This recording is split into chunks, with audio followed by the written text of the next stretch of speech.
Hello again, everyone. Welcome back to LEGO Wednesday. So, we have the LEGO Ideas Treehouse to build. This is Ideas number 26. I don't remember what number the Italian Villa Riviera set that we built last week was, but significantly later. They're doing a lot of these Ideas sets these days. This came out in 2019, and I think it was discontinued 2 or 3 years ago. It's taken me a little while to get to it, but I'm looking forward to it. It's a very big and intricate set. So let's go ahead and open it up and start emptying out the bags. Try not to bonk the camera as I do it. This was an experiment by LEGO to a certain extent. Like they were trying out plant-based plastics for the leaves. I'm not sure if that was as successful as they had hoped. I'm not sure if the leaves are still plant-based or not.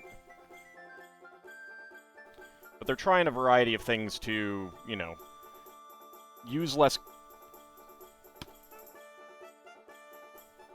petroleum resources, because, you know, that's what oil is. Alright, so it is opened. I have to use scissors for this because my old knife, the knife that I've been using for a while, broke.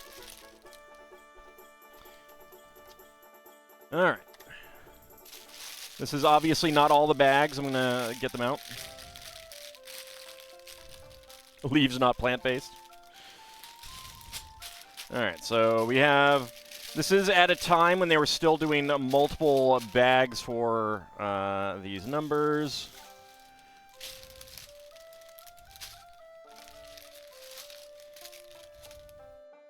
So we'll get these all sorted out.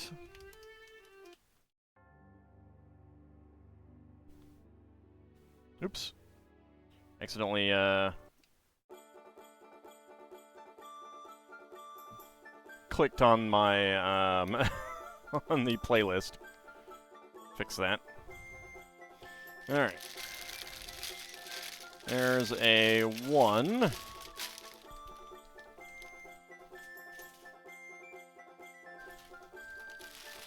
There's another 1. So we've got fall leaves in fall colors. So we've got various bags of that. And I think that's what we'll do. Since it's fall now, it's almost winter. Why not?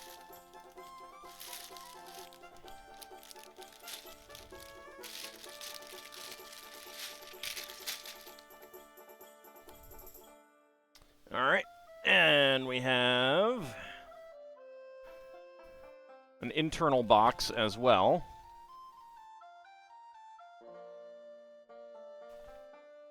Put my scissors aside. Let's get those back out. So I hope everyone's week is going pretty well.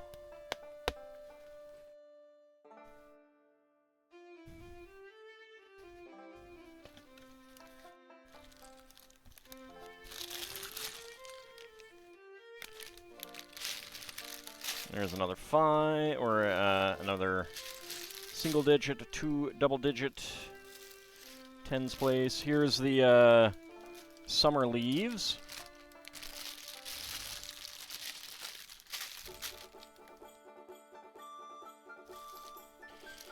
Instruction booklet. Very, very thick.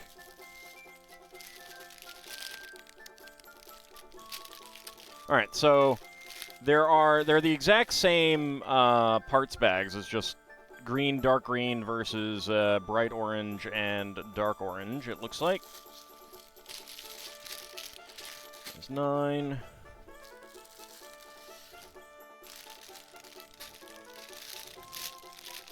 $18 and $10.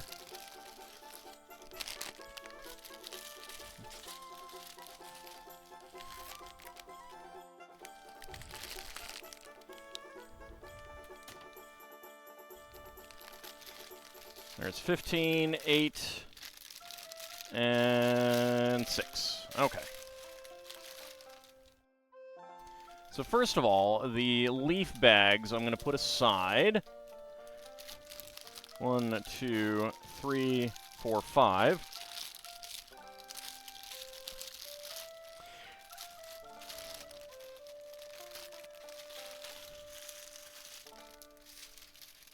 There we go. And then these. There's 5 bags of them.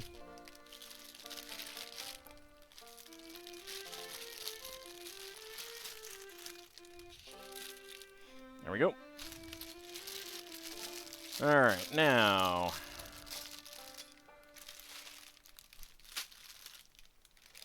let's put you guys back here for the moment. There's 15, there's 10, 16, 18, 10, and 11, 13, 13, 14, 12, 11, 10, 18, 17, 18, 19. Okay.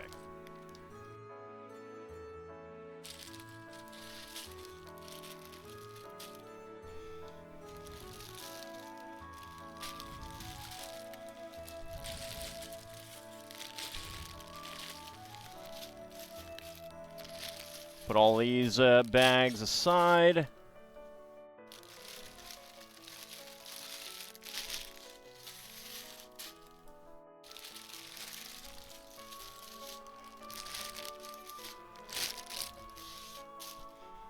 Okay, now for the single digit.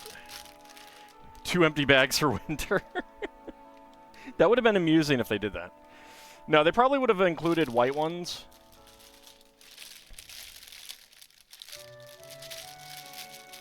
There's 2, there's 1.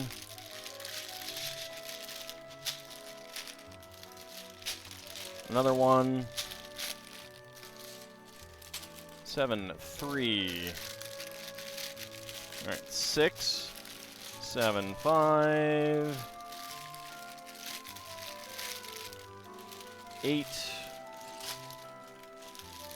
9. Okay. So 9 gets in there. 8, 7, 6, 5. We got 4 and 3. And 2. Alright. All done. Stream's over. I've done my work for the day.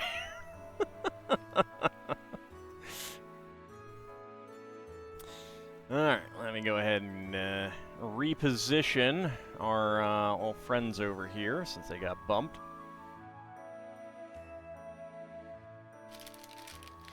Everyone clear out. Howdy, Grimmeth. How's it going?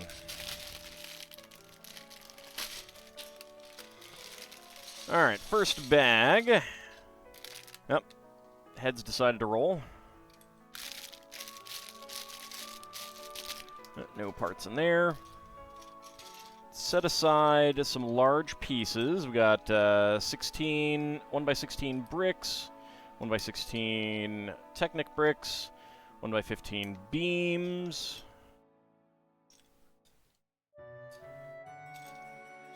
Some plates.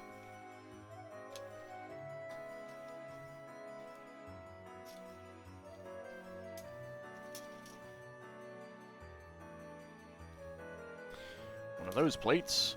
Brick separator, of course.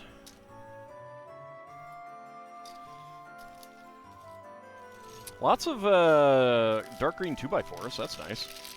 Howdy, Cloud Warthog. How's it going?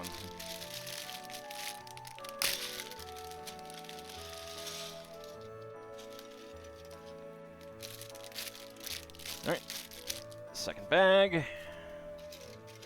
Lots of large dark green plates. That's especially nice.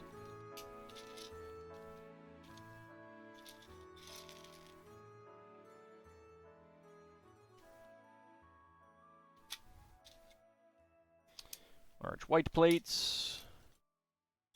Various green plates. Various Technic frames.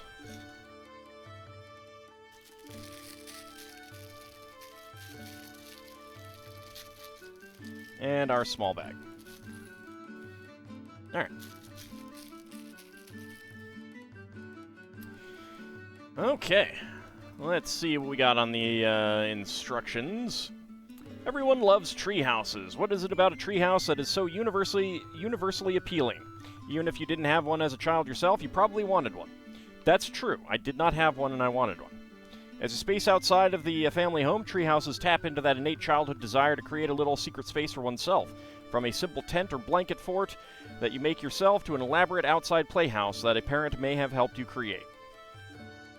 Tree houses represent fun, creativity, and imagination, all in one secret space built just for you, and maybe a few of your friends. This is why we are so happy to present the LEGO Ideas Treehouse. So now, even if you don't have one yourself, you didn't have one yourself when you were a kid, you can build the dream that you will never grow out of. I seriously doubt any kid had a treehouse as elaborate as this one. See, botanical elements are made from plants. Plants from plants. During 2018, the LEGO Group began making botanical elements, including trees, leaves, and bushes from a plant-based polyethylene plastic. Produced using sustainably sourced sugarcane. These elements represent the first milestone in the LEGO Group's ambitious commitment to making products using sustainable materials by 2030. The LEGO Ideas Treehouse uses over 180 botanical elements in the foliage of the tree, making this set the largest collection of LEGO elements made from sustainable sources to date. The LEGO Ideas Treehouse celebrates the endless creativity unique to the LEGO system in play and represents both the beauty of the natural world and the LEGO Group's Sustainable Materials Challenge. In your day, you didn't have any trees? I had lots of trees when I was a kid. Meet the maker. Kevin Fieser, fan designer. The person behind the original treehouse design is Kevin Fieser, a hairdresser and huge LEGO fan from France. Not just creative by profession, Kevin is an avid lover of design, architecture, and nature, all of which merges together in his awesome treehouse creation. Here is more from the man himself. I'm passionate about nature, wildlife, and wooden constructions. So the idea for the model emerged during an unusual weekend with friends in Robinson Crusoe-style tree houses. The tree trunk was the most difficult part of the model to get right because it had to be robust enough to support 3 shacks while using the least number of elements possible. Also, the shacks were a challenge. There had to be a lot of details and bridges and stairs between each hut as well as an overall round shape.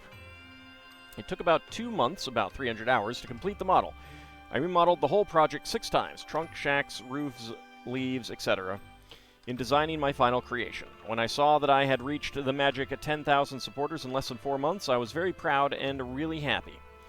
I always believed in my creation, but didn't expect it to reach 10,000 supporters so quickly. To create a successful LEGO Ideas product idea, be creative, check out what's out there, and then do something entirely different. Be inspired. Put together a portfolio of real things, photos, drawings, etc. Be prepared. Source the right elements, visit the LEGO Pick-a-Brick website, etc. Finally, carefully read the LEGO Ideas rules. From my own experience, I misread the rules and had to remodel my whole design to use less than 3,000 LEGO elements. Meet the LEGO designer. Cesar Carvalhosa Saurez.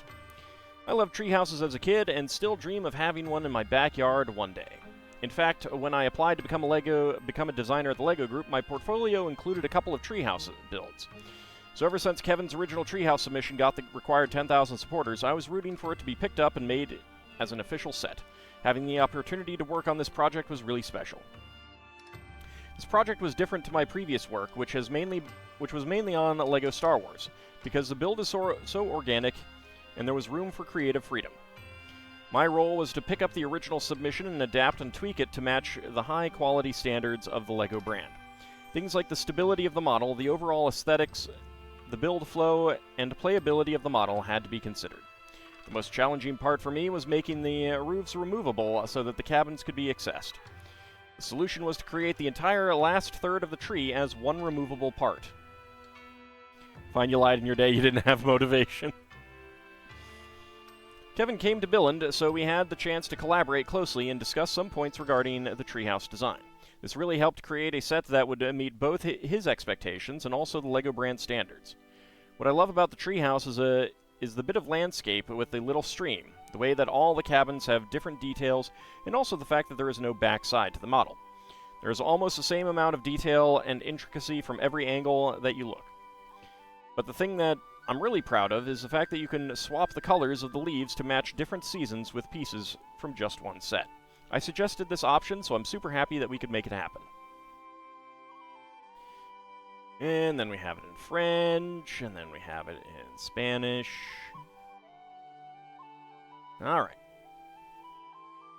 Actually, on to the build. Alright, bags 1 and 2 will be the base, 3 and 4 will be the lower trunk, 5 and 6 will be the upper trunk, and then 7, 8, 9, 10, 11, and 12 are the cabins, and 13 are the roofs, 14, 15, 16 is the top of the trunk, 17, 18, and 19 are the leaves.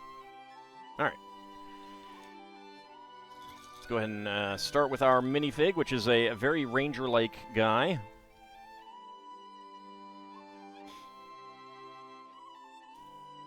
Alright, there's the head. Tried to roll away.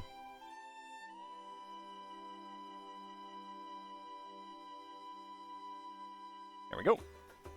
Nice little ranger guy. Can take his hat off and give him hair. But we'll go with the hat. Make him a park ranger. I actually have a cousin who's a park ranger. Oops, I did forget to tweak the brightness. Let's turn that up a little bit. There we go. Alright, let's go ahead and zoom in on him.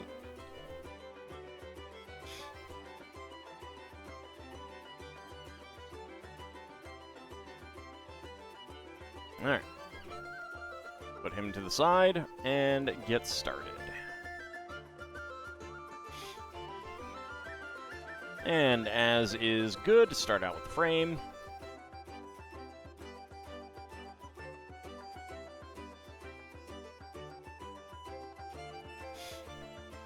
I got a ton of these from Pick-a-Brick a while back.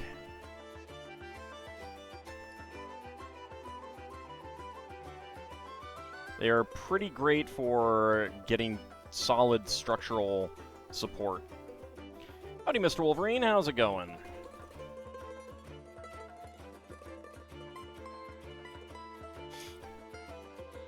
Where'd you go? There you went.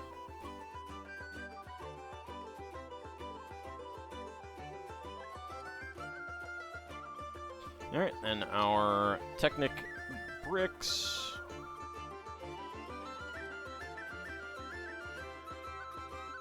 Yep. That is correct.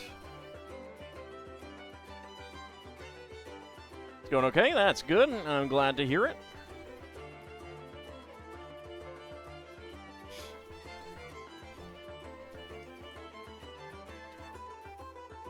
It is going well for me as well.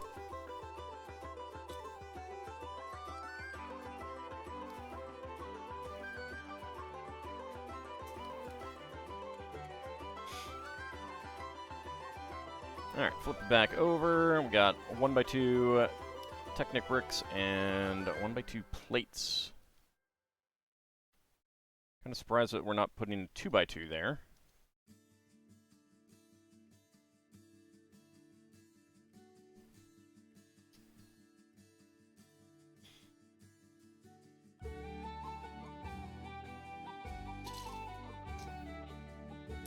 Alright, white and beige plates here. With the brown 1x16 brick. Sends all pickles and pickle accessories. Why do you hate me? It's so mean. It's so mean. You should feel bad for yourself for doing that. It's so cruel. and unkind.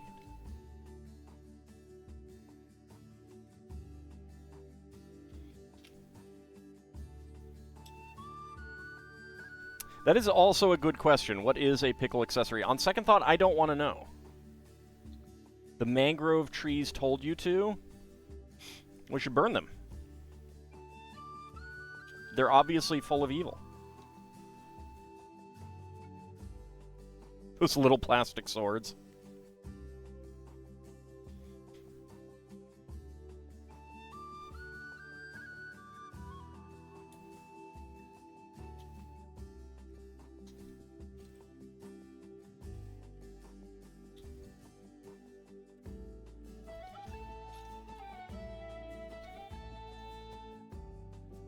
Alright, yellow 2x4s.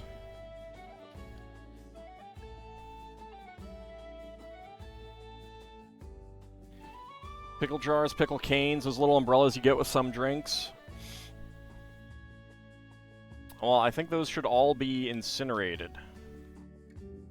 Sent back from whence they came, the depths of the underworld, for they are truly, truly evil.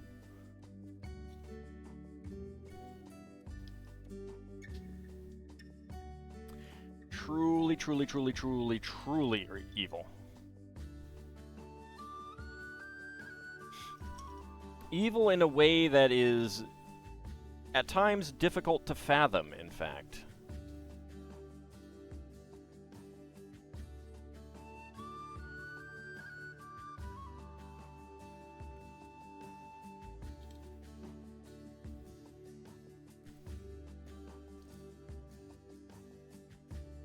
Oops. Dark green 2x4 there.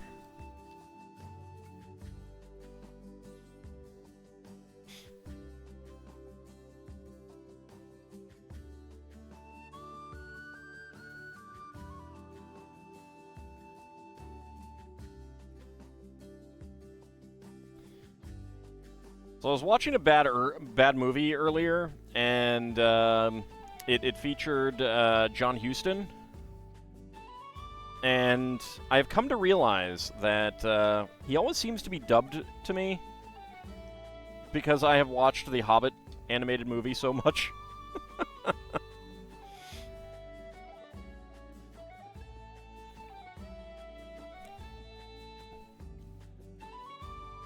Getting out an hour early tonight, but you have to be back at 6 a.m. tomorrow? Ew.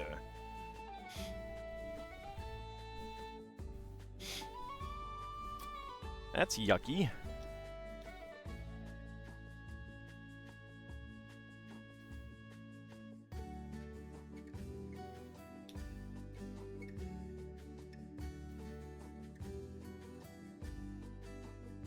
If you ever get around to making an RPG Maker game, you need to make a pickle sword and make it do only 1 damage and cast Pickle Rain, which does 9,999 damage before breaking.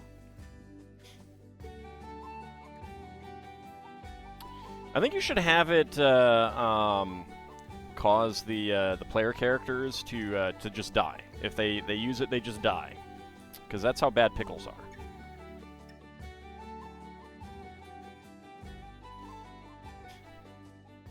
I have not seen the Hong Kong City Hunter. I assume that's the one that you were talking about because you were talking about it earlier.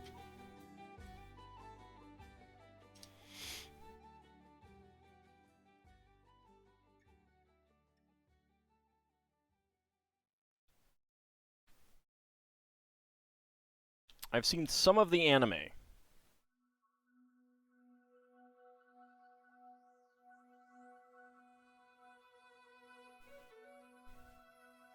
You should really just not promote pickles. Like don't be in the tank for Big Pickle.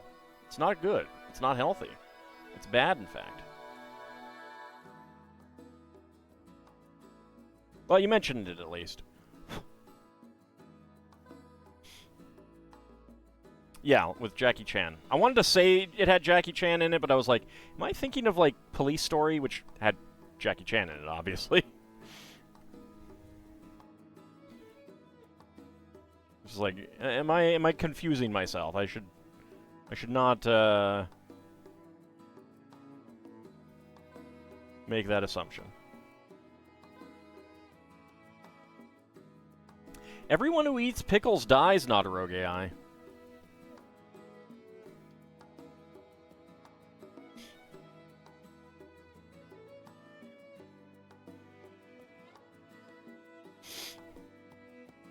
A music quiz? Glad you had fun with that.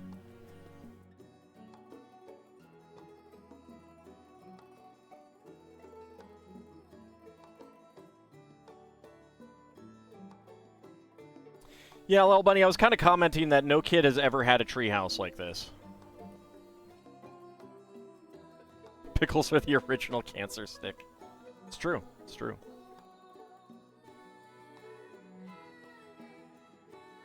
Pickles give you cancer.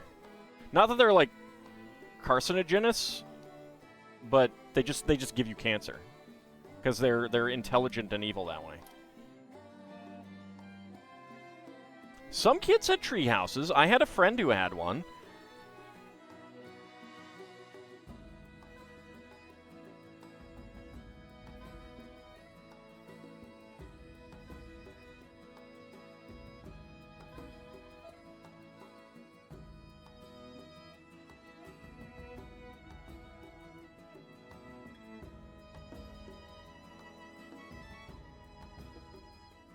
This is a Kashyyyk level treehouse?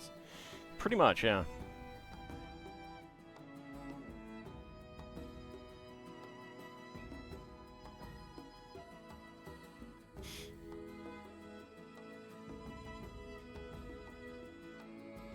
Alright, turn it back around.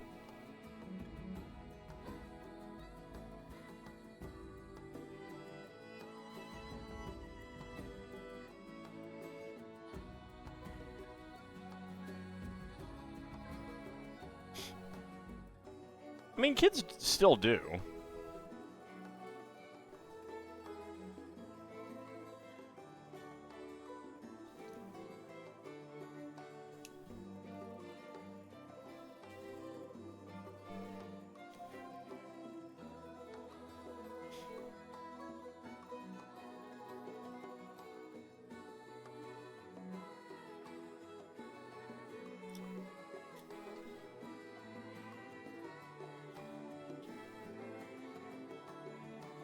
But yeah, as I was saying, like I can't watch a movie with John Huston anymore without thinking that he's dubbed because I'm so used to hearing his voice come from Gandalf. It was very disconcerting watching this movie earlier.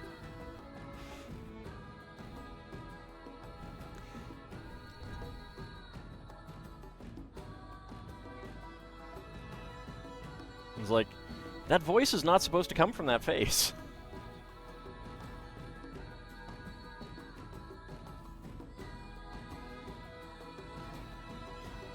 It was okay. So to be fair, it was Italian, so it probably was dubbed, but it was dubbed with his own voice.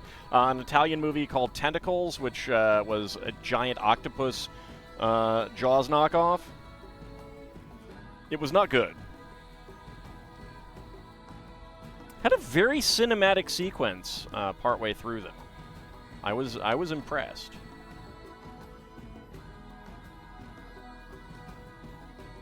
Well, so that's one too that it's like his voice is not right. And Bahamut gifting out a pair of subs. Thank you very much.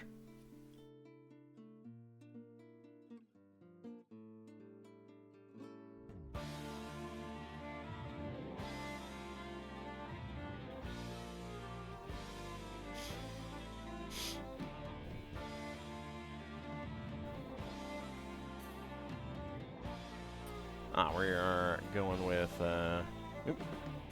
dark green at 2x4 there.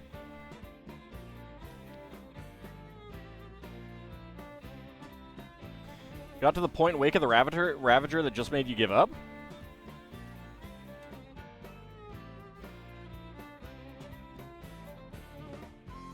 Can't just drop an LP.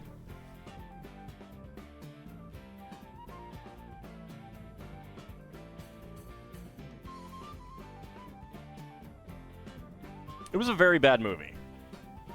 It was a very bad movie, but entertaining.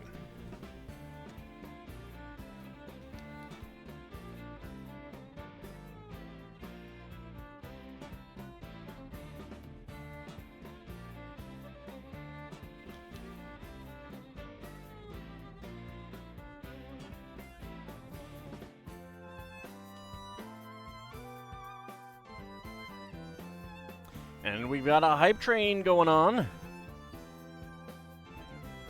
Treehouse's only flaw is it has, it was far, far too pink.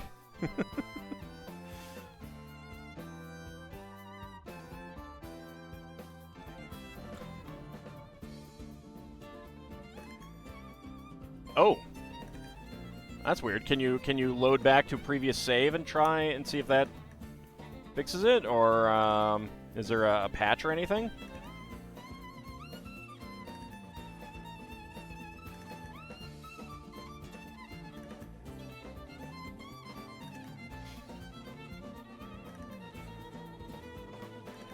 And Gildatongue gifting a sub as well. Thank you.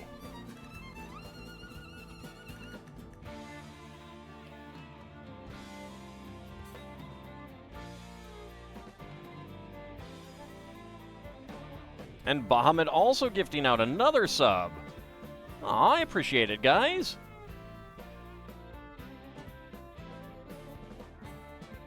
Time to make the hype go on, indeed. Indeed. See if we can get ourselves to show up in the on the front page of Twitch.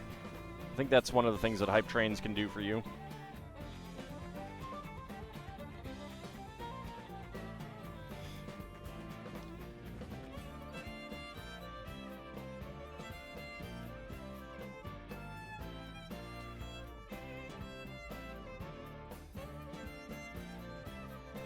We have a gem that hides in there. I like that little picture of the ranger guy hiding, holding it.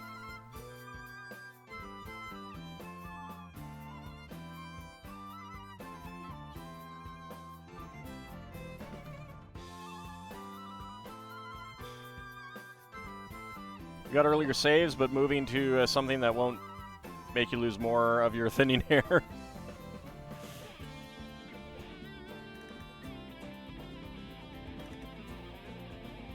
Alright, that is right there.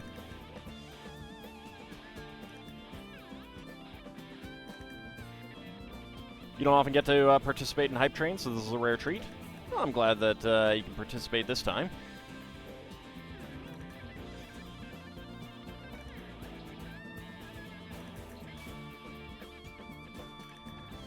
Alright, so 3 of those, and then a 2x3.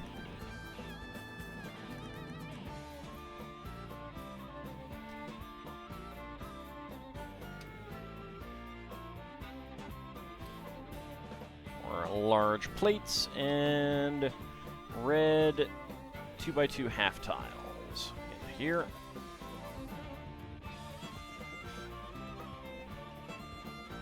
Except for plumbing issues, a treehouse would be such a neat place to live. I mean, you could probably do something about the plumbing.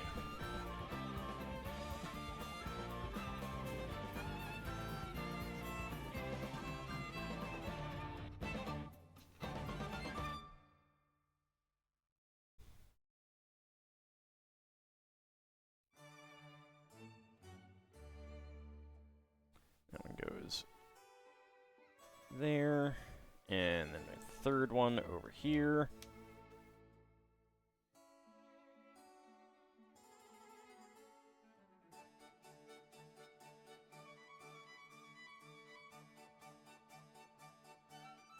Dragon hair is thick and lustrous. No.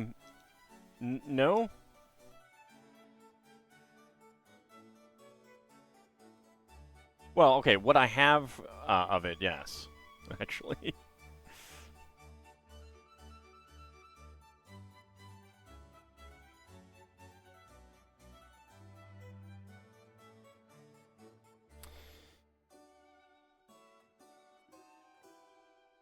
Alright, another large plate, couple 1x2 plates in brown and then one in dark green.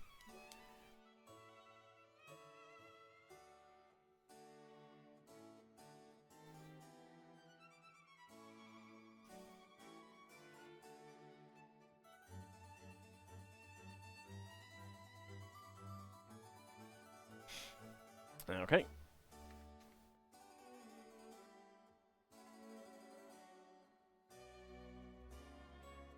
I mean, NASA figured it out, Lel Bunny.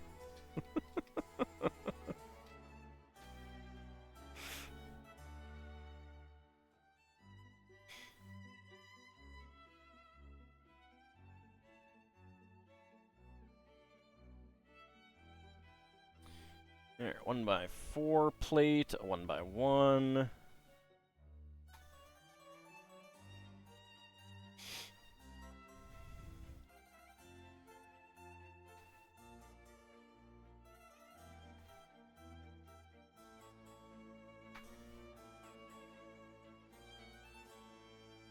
So we have a stone walkway up here.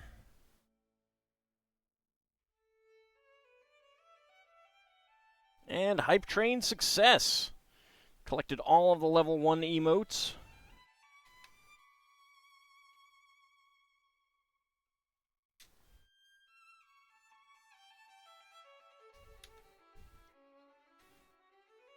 It's not hard for the streamer to get all the level 1 emotes.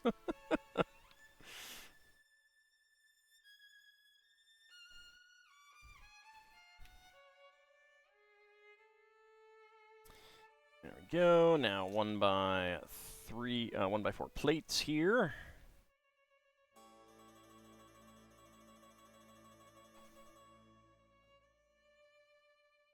And a 1x2.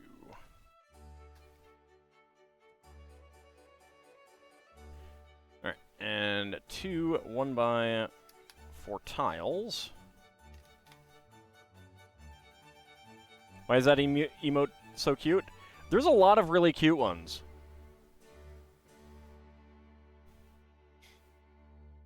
I would use more if they were easier to find, and this feels like something that I have missed. Alright, tan 1x2. Where are you supposed to go? You are supposed to go over here. Alright. Good news is that wasn't a big miss. Didn't have to tear everything up. Alright, spare parts, 1x1 tile slopes in tan and green, dark green 1x1 plate, trans yellow gem, black friction pin, and a gray 1x1 cylinder plate. Alright, bag number 2.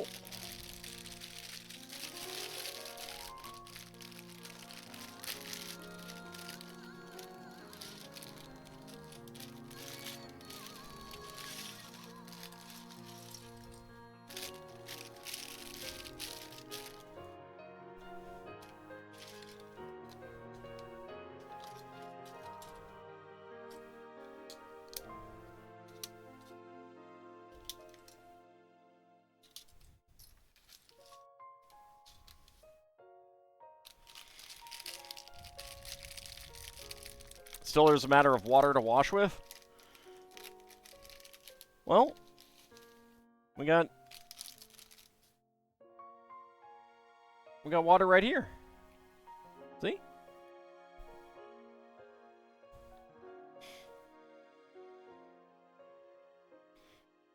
Space stations would benefit from us making gravity plating for the flooring of the station.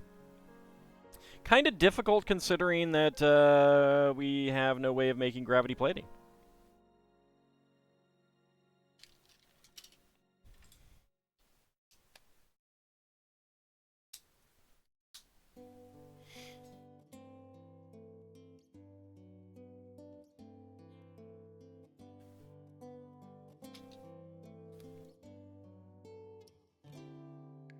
Negative Nacy? I'm not a negative Nacy. I'm a negative alt. Jeez, get it right.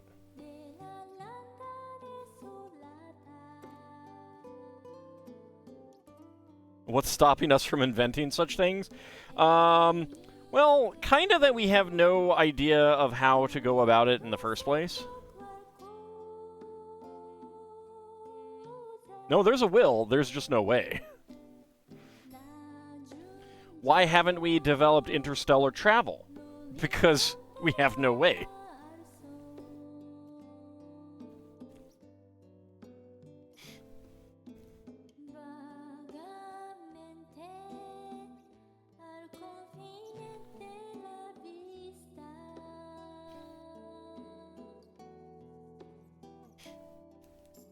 There's plenty. I'm sure there's plenty of will to make gravity plating. If you could make gravity plating, then you would be able to do other things with gravity. That would probably be quite useful.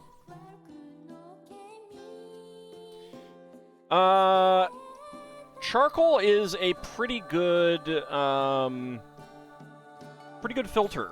I don't know exactly why it is, but it's a pretty good filter. Most, like, if you have a water filter, like one of those Brita water pitchers with a filter, or a filter on your refrigerator or something like that that you have to replace, all of that's activated charcoal. That's why when if you have like a Brita water filter pitcher thingy, you pour it through, and you have to run water through it a couple times to filter out the loose charcoal. Carbon likes binding to things? Fair enough. I've never looked into it, so.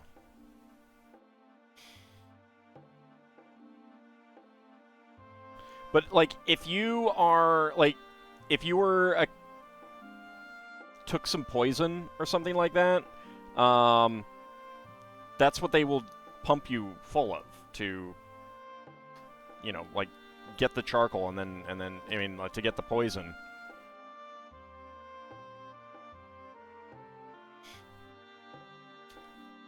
So if you've ever watched ER and someone comes in with poisoning because they got into some chemical in the house, like a kid or something, they'll pump their stomach with charcoal, and you'll see all the like liquid blackness and stuff like that.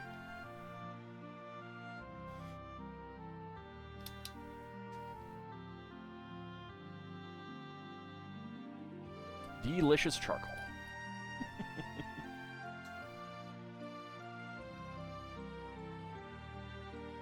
Need a carbon filter to filter out the impurities? Yeah.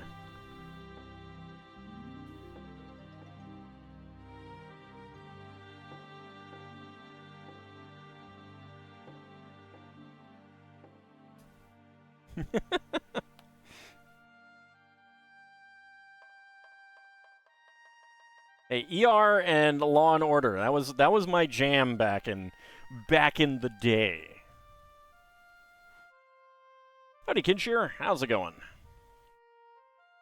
Speaking of, and I'm not going to mention who I'm talking about, but there is a person that someone who pays a lot of attention to current politics right now might be familiar with. And if you look at a picture of them, they look pretty old. Turns out I am 2 years older than them, and that is freaky.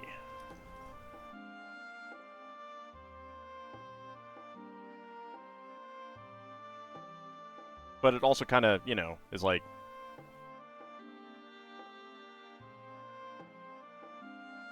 being evil ages you. Apparently. Who is it? I'm not going to say. You can ask on the Discord. In the politics channel on the Discord. I don't want to get into a discussion of the person. But I only discovered how old they were today. It's not healthy living because I'm not a I do not... Healthy living is not something that applies to me.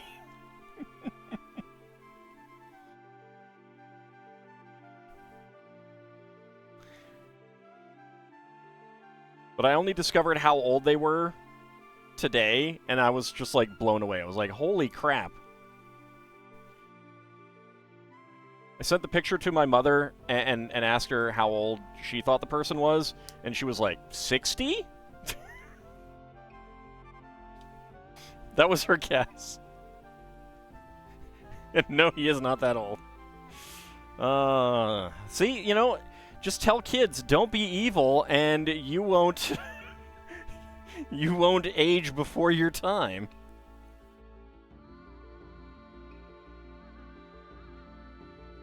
What they do to reveal themselves? They're a public person.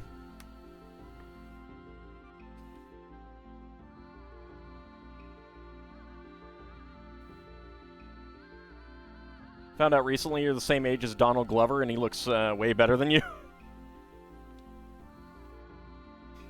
I mean, we can't all be Ernie Hudson, who looks like he might be 10 years older than he was in the original Ghostbusters.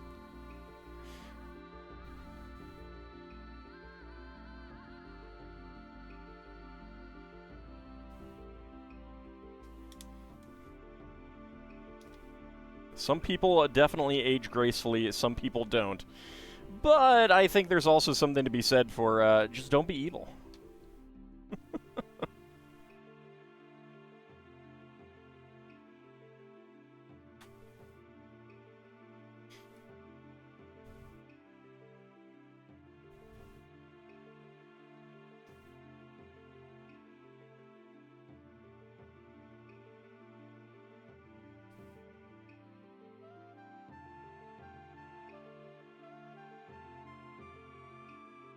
No, not a Discord member.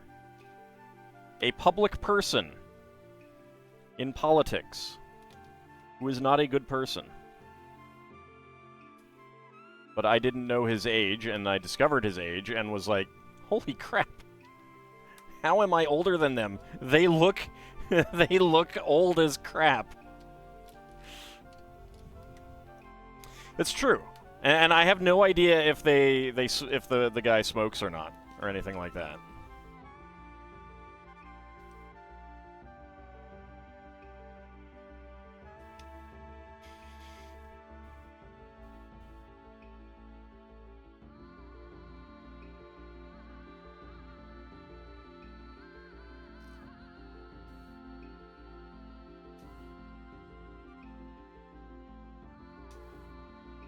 Probably does a lot more than just smoke. Well, I mean, he's evil, so, you know. Apparently that has a lot to do with it.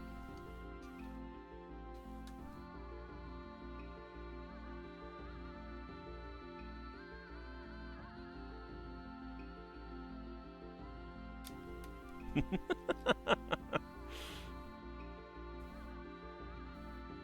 guys can guess who it is all you want. If you want to know, I can mention it on the Discord. I just don't want to get into a discussion of the actual person. I'm just talking about aging here. How might I join Aiden Chronicles? It's pretty fun. Control scheme could be different, and I would appreciate that more. I have I have what I would say are some minor complaints overall. I don't they don't amount to, like, if I listed them out, it would seem like a lot, but at the same time, like, I consider them pretty minor.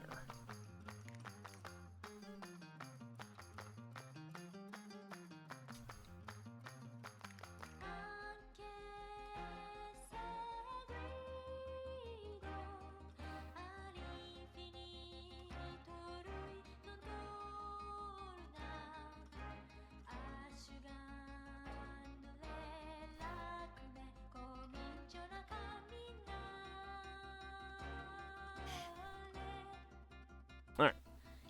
Got all of our water in there. Now some large dark green plates.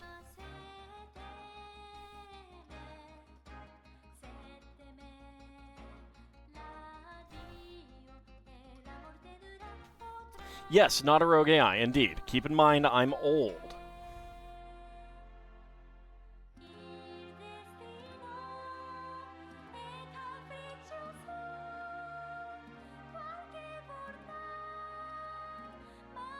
Speaking of fun things related to age, I was rewatching some Babylon 5, and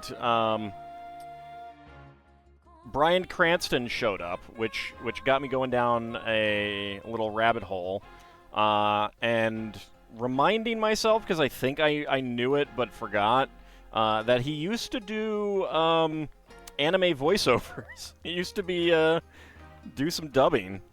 He's in Macross Plus.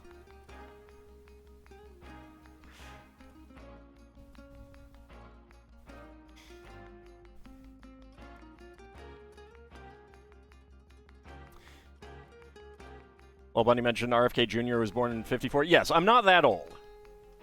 I'm not that old. Oh no, it was Vigastry who mentioned him.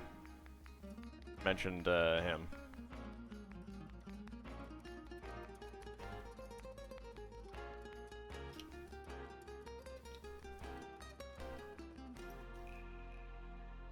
yeah, just don't be evil, you know? It really does help keep you young.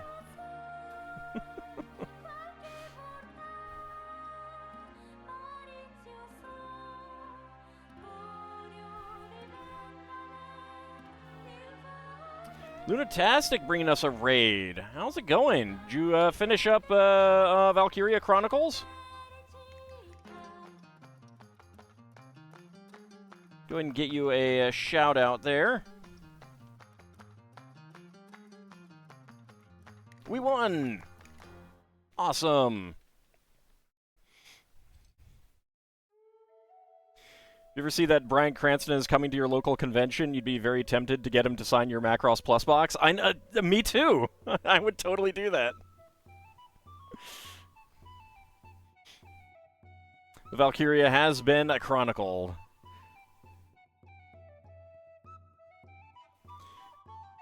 I mean, Scout is pretty overpowered in that game, especially if you give them the right weapons.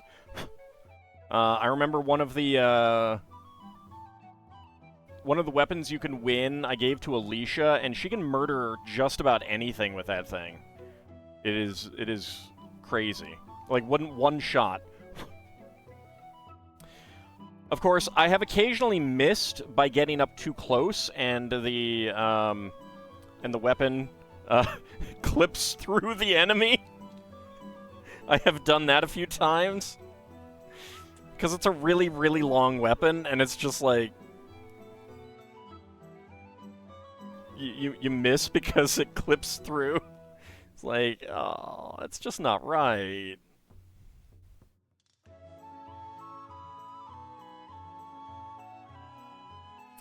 Yeah, I'm kind of surprised that they have not done remasters of 2 and 3, considering that 1 and 4, I think, were pretty popular. I mean, pretty successful.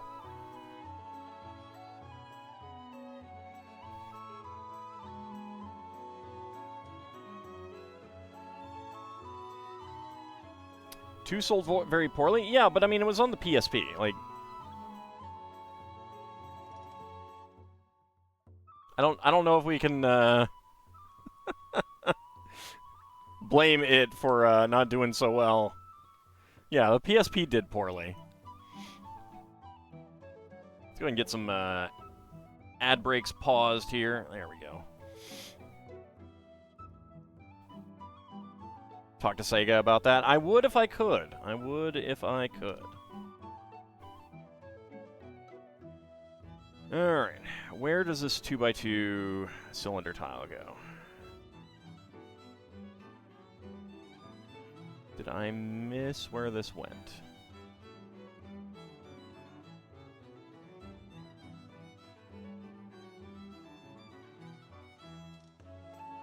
Did I miss where this went?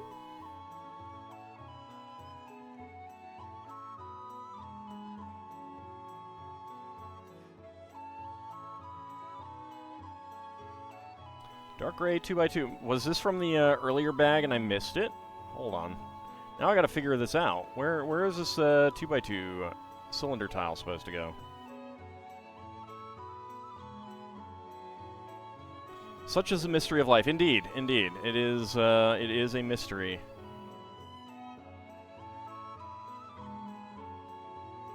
Gonna have to go all the way back to the beginning to see if I missed this somewhere. I don't think so. Like, there really isn't anywhere that it could go at this point. I mean, It's not a two-dimensional object, not a rogue AI, therefore it's a cylinder.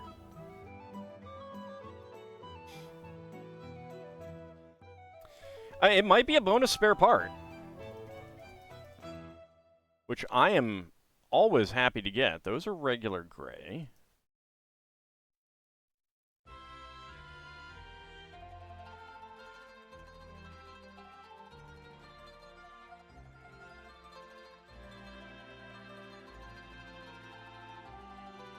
Huh. Yep. It might have been a mispack, but I didn't miss any parts, so I don't know. All right, spare parts, 1x1 plates in dark azure, clear, and a tan, 1x1 tile soap in dark green, and a dark gray 2x2 cylinder tile, which might be a goof. I don't know.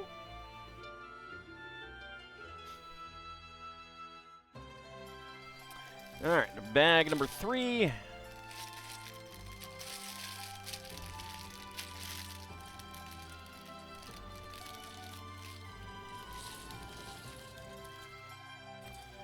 See, my reason for wanting, like, remasters of them is, A, I don't like handhelds. I've never liked handhelds.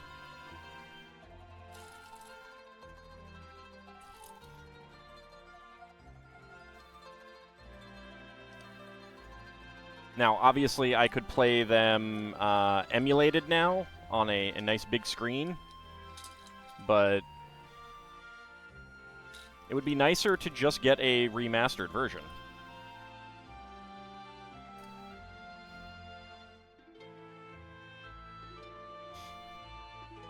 Yes, yes, I have a Switch that is hooked up to my TV and only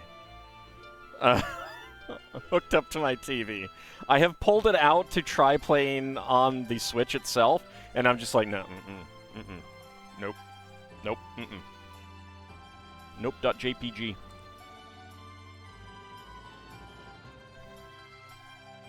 hated playing games extensively on DS, 3DS?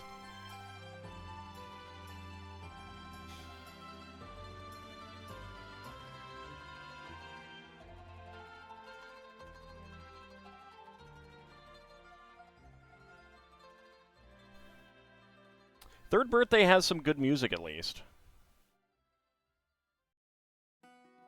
One of the tracks, I think it might be the ending track, I'm not sure.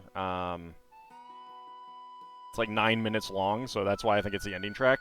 It's really, really good. If there was a game system that could be stored, I don't know. I think that might be called a portable.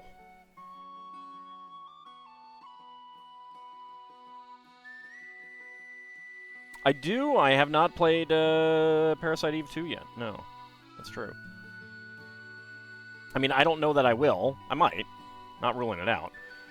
But I also don't know that I will, whether I'll play Parasite Eve 3. I have not heard good things, so...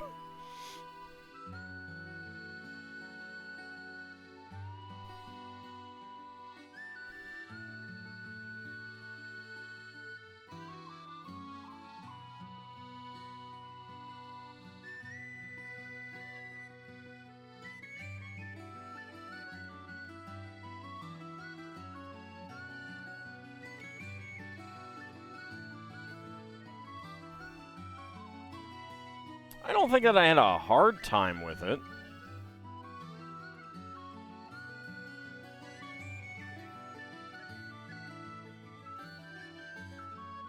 It was a few Christmases back that I streamed it.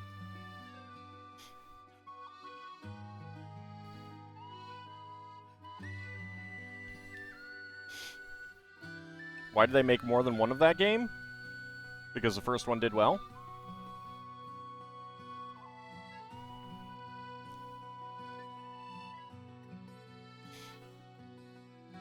Why wouldn't they make a sequel when it did well?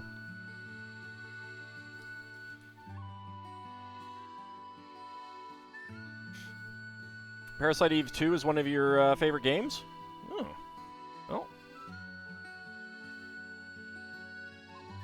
I mean, if you are on Patreon, next year I will be doing another Patron's Choice. And it's a, you know, it's a well-known enough game that it might get the support to win.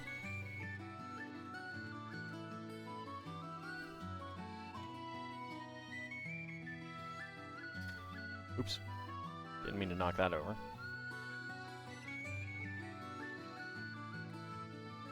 I don't have plans for a Christmas game.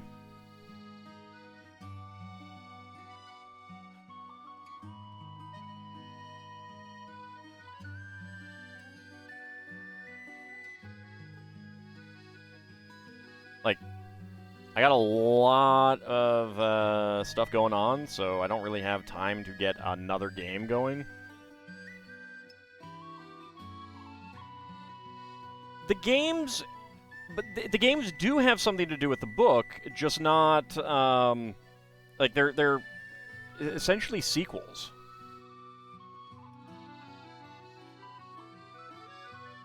Like, the events of the book take place in the events of the world.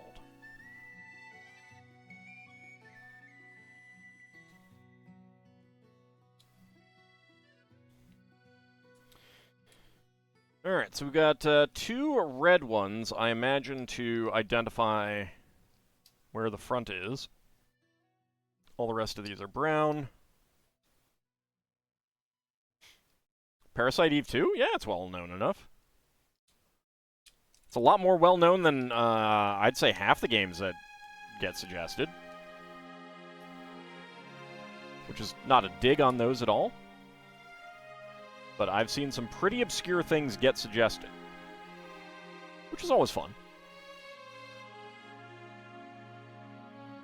Alright, so spare parts. We got medium nougat 1x1 cylinder plate and a 1x1 cylinder plate with bar in black.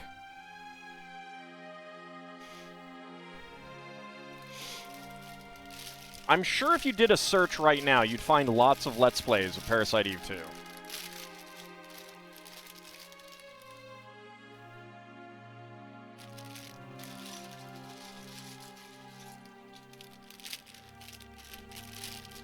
You didn't expect your PC suggestion to win? Yeah, I mean, sometimes it's fun to just, like, make a suggestion and hope to get surprised. And I do look at those when I'm thinking about games to play. I was like, this was suggested, maybe I should play it, kind of thing. You know? I'll take a look at it. And just because I don't play it doesn't mean that I wouldn't, or I'm not interested.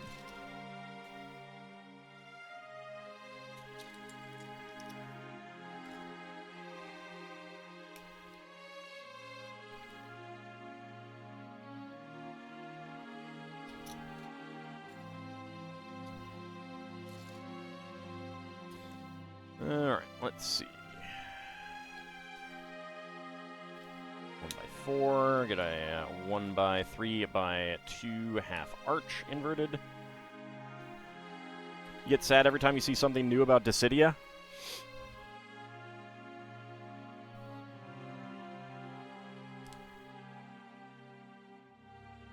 I haven't even looked into Dissidia. I sadly have really lost interest in Final Fantasy.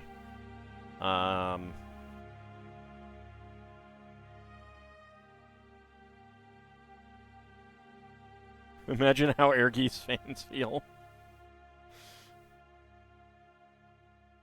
Or Einhander. Not that I was ever able to get very far in Einhander. And then a friend of mine sold it. Or the Bouncer.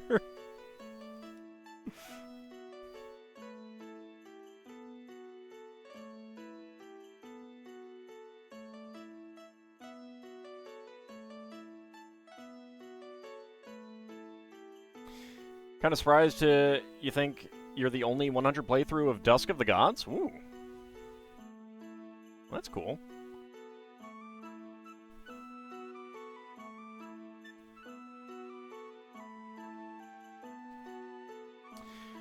I'm curious if I still have the only full playthrough of Matrix Cubed.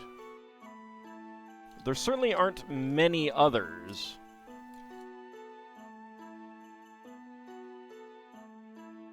I need to go look one of these days.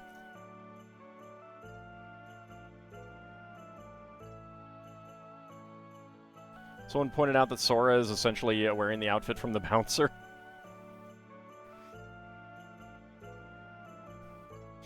Can we please have the original Dot Hack games remastered or ported even? You don't really care? There's so many games that should be remastered. Really. It honestly shocks me how many games just kind of languish and don't get remasters.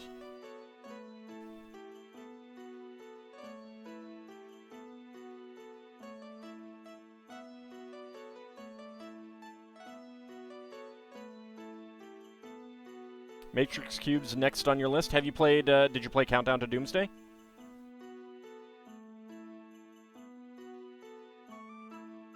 I think most of the LPs of that tend to be the Genesis version. You did? Nice.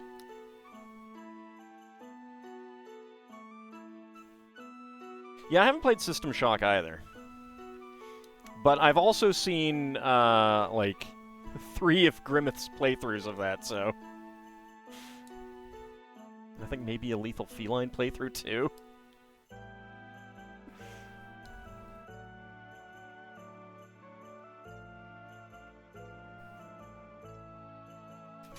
Yep. Bump the light. 3 is my favorite as well, although I think that 4 is the better game, if that makes sense.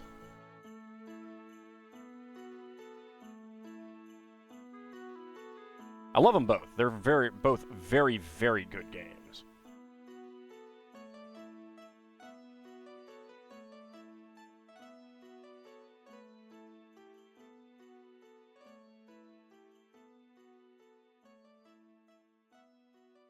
Four has a lot more going on, though.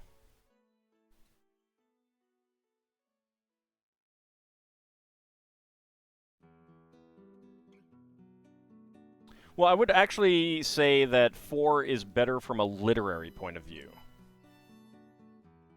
The story is punchier. It has a lot more impact. 3 is pretty much a standard Breath of Fire game, just with more detail in it.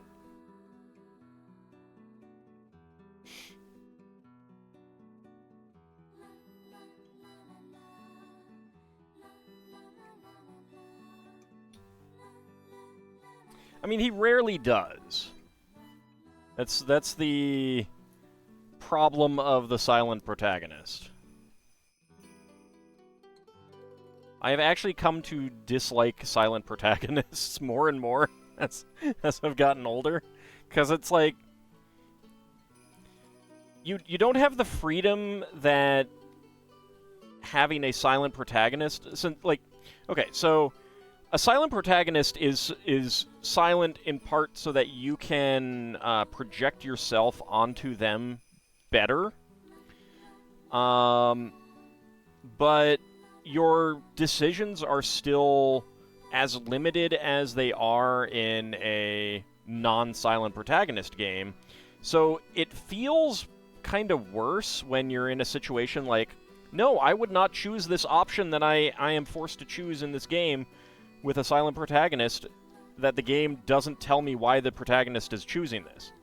Whereas if you have a, an actual protagonist with a name and a voice and who speaks and stuff like that, you can get more motivation out of why they may choose an option that you wouldn't otherwise choose.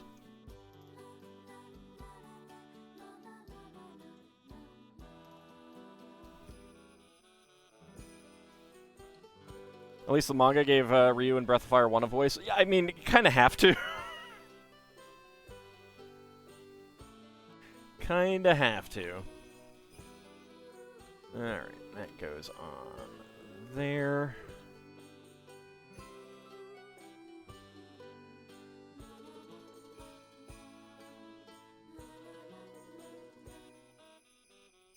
Like, I got annoyed in Dragon Quest 1 on Monday because things were happening that we should have been able to explain, but we didn't, because we're a silent protagonist. Like, why aren't you saying something? You demand Link be a mute in the Zelda movie? I hope that doesn't suck.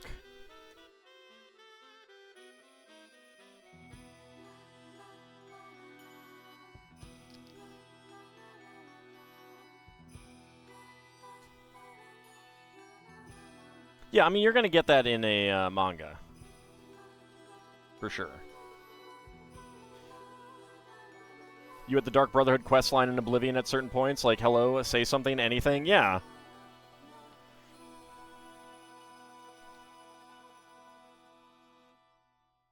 If you have a character who's not a silent protagonist, then, like, they're...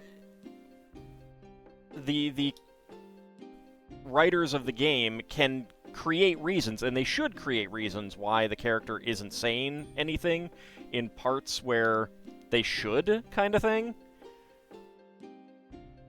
You can get the motivation for why they may be holding back. But with a silent protagonist, you don't do that because they're silent.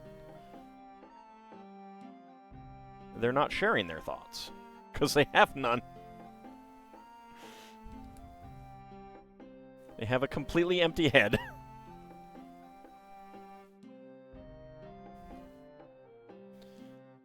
You know that Bo Gilliam Breath of Fire game had a wife and kid?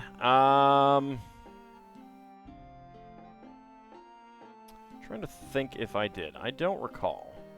Breath of Fire 1 has very first RPG syndrome going on. There's a lot that is left to your imagination.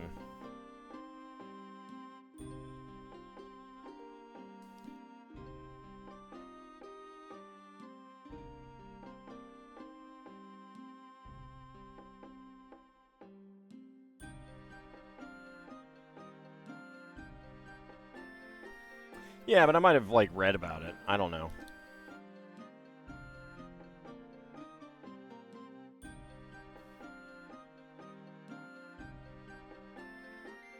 Persona 5's protagonist is silent, technically, but you get so many dialogue prompts, he's pretty much chatty.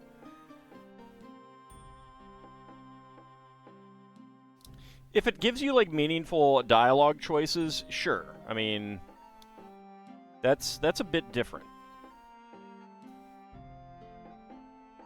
I feel like that's, at that point, not truly a silent protagonist at that point, kind of thing, if that makes sense.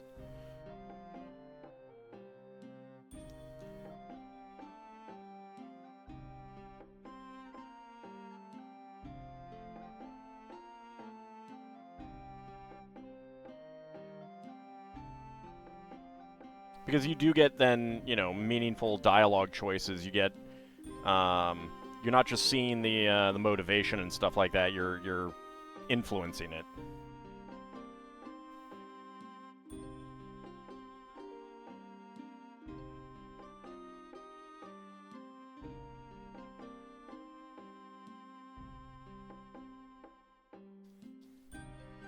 But when there are no real options and it's just like the character is completely silent, it gets more and more annoying to me. Only time you think you've seen silent protagonist done right was in the South Park games. I mean, if there's, like, no meaningful choices, it's okay. Because it doesn't matter.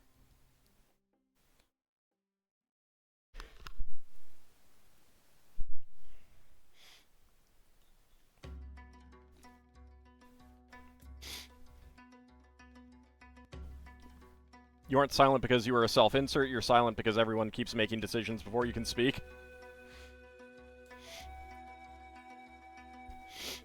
Yeah, I mean, that's fair. If other people are making decisions, then that does take some of the issue away. Of course, it can also mean that you're not meaningfully making decisions of your own. But like in Crystalis, there's no real meaningful decisions in that game. So it's okay that you're silent.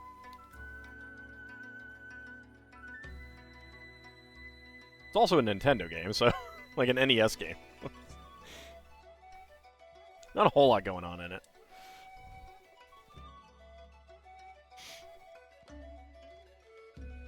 Other than being really fun, but...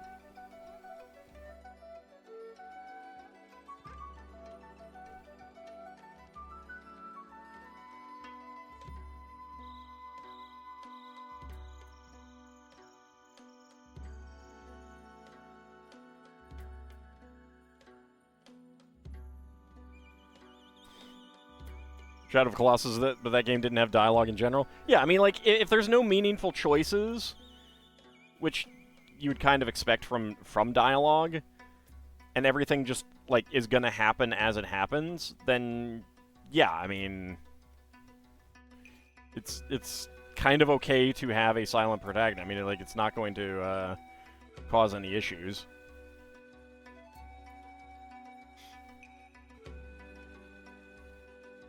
There is our base on there.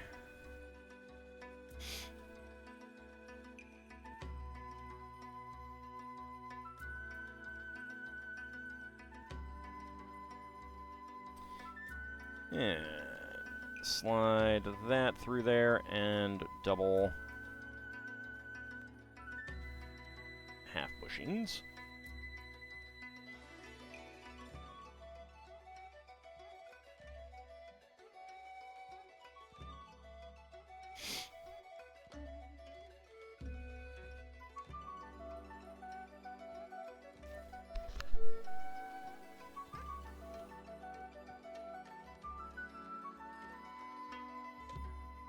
Like, not too concerned with Mario's characterization in the platform games? Yeah, exactly. I mean, there's some games where it doesn't matter if you have a silent protagonist, because it's just it's meaningless, essentially. But, you know, and there isn't exactly a whole lot of story to those games either.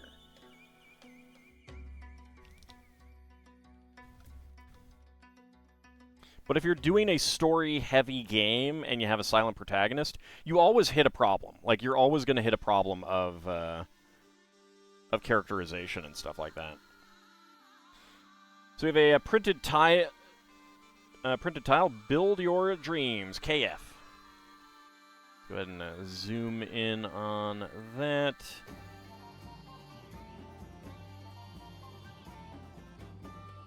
The fan designer addition to the set. It's pretty high up there, carved on there.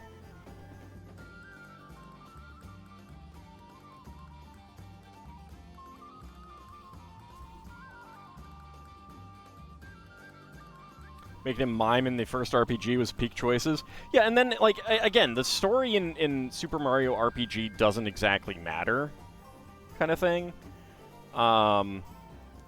So, yeah, making him mime in that as a wink and nod to the fact that he's a silent protagonist in the action games, perfectly fine. And again, there's no real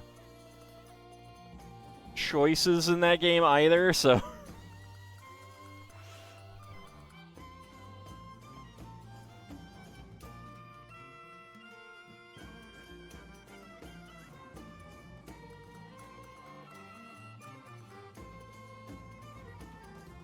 But anytime, you know, you have a silent protagonist in a story-heavy game, it's got some issues.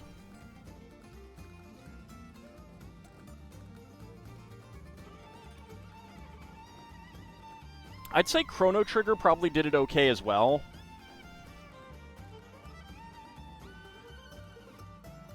Just by kind of, like, having the character not really speak, like, having other characters do the talking.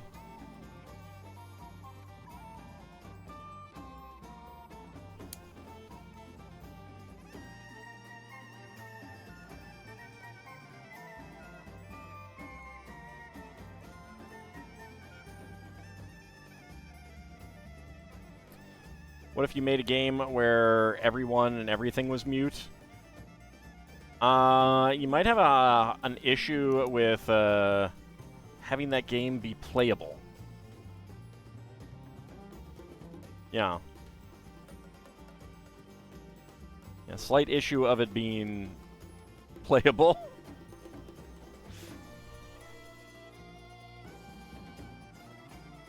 Have anyone have any idea what is going on in that kind of thing?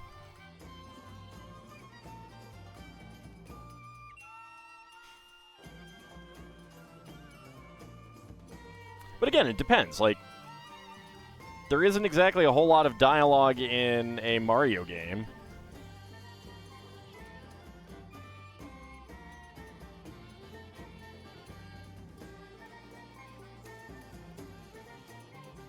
Well, I'm primarily talking about an RPG. I am primarily talking about RPGs.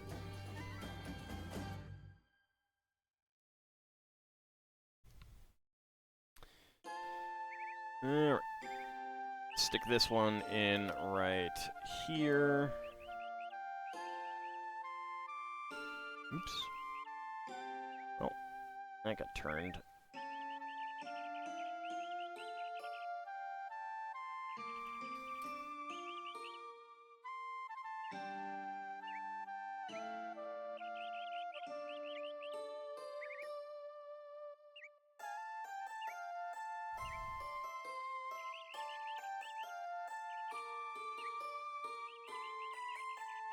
Just a lot of letter reading. I mean, you could do something like that. Like, a really interesting thing about the novel Dracula is how much of it is told in different ways. Like, you've got things like journal entries and letters and stuff like that. And that's pretty interesting. Have I heard of an RPG maker called Stars in Time? No. I know very little about any RPG maker games. Not for any real reason other than I have a lot of games to play, and so I tend to focus on, like, actual releases kind of thing.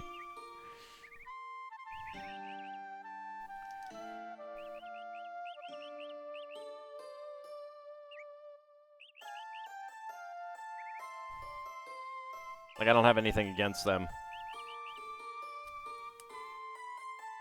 Member of a hero's party who's stuck in a time loop a day or two before the final battle. That sounds interesting. Does sound interesting.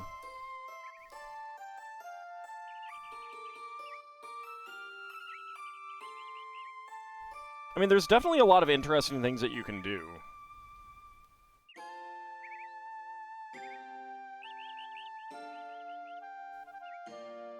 And you can have less, you know, and some of them can definitely get by with less storytelling and stuff like that.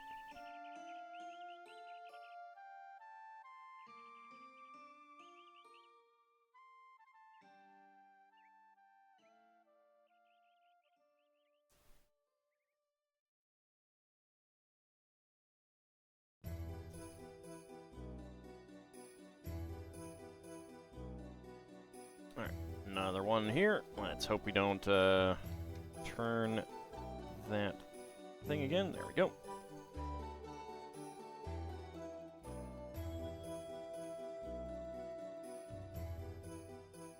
Okay.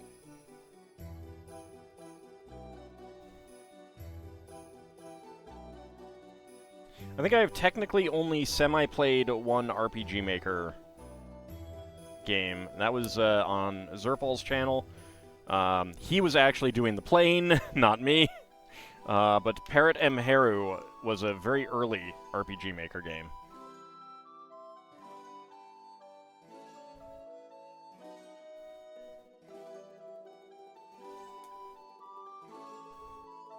That is technically the only one that I've played.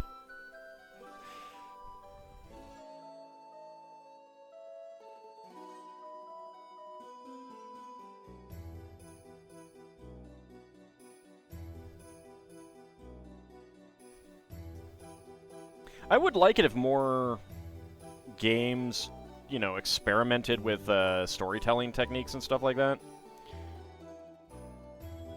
Reminds you of the joke about disguised cell towers being giant Lego trees. They do kind of look like it, don't they? They do kind of look like it. They don't blend in that well.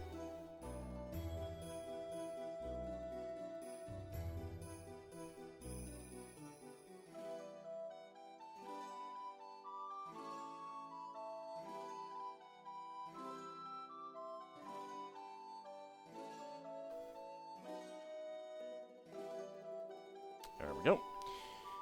Now for the final one.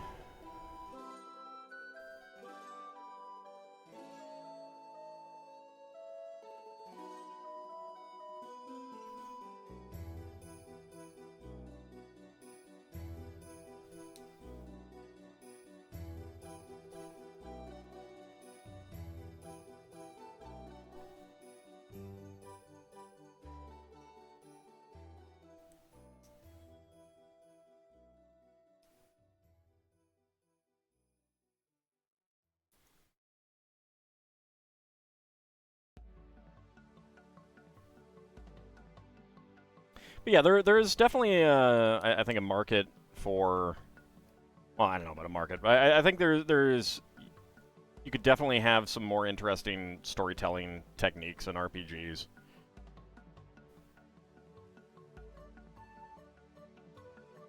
They do tend to fall into similar tropes.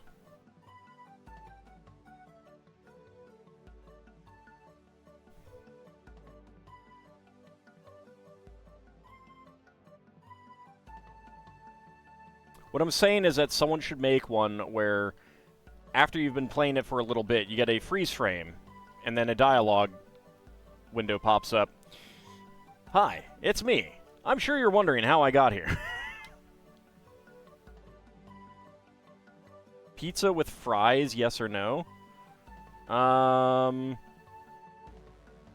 mean, probably okay, but I...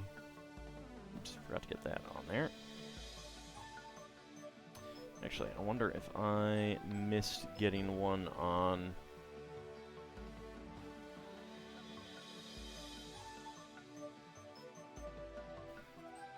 Wait a second.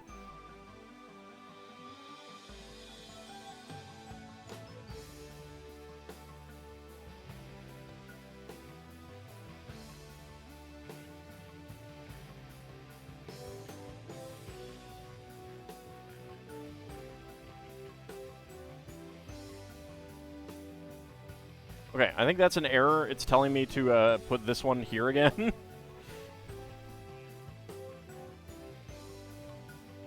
Very weird. Alright. Let's see, did I miss something for this 1x1 slope? I don't think so.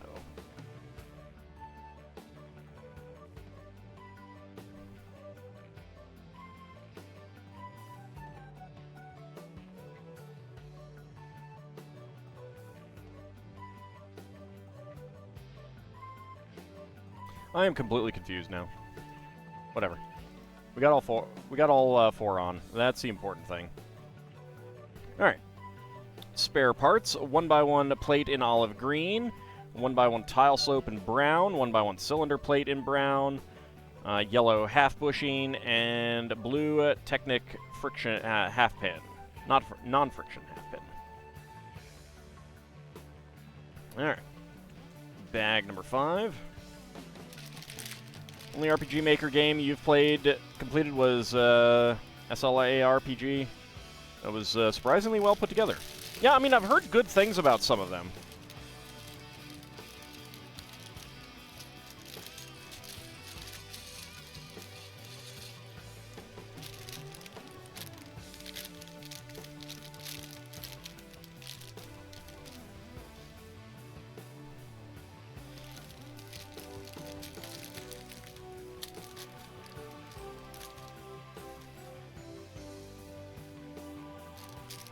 I mean, I just, like, have a lot of games that I want to play in the first place, so...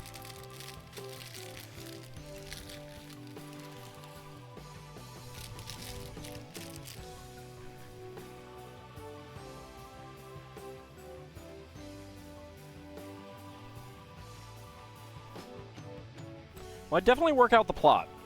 That would be my recommendation.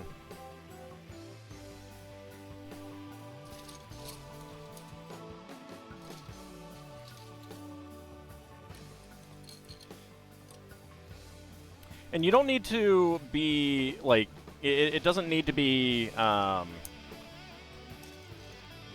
know, 100% completed plot-wise. You can just have an outline. Like I think I said on Monday or last week, watching through Babylon 5, it is fascinating to see the threads laid down early get connected up later, but it's also fascinating to see the things that it's like, I can see that when you initially did this, you had a different plan, and you changed it along the way.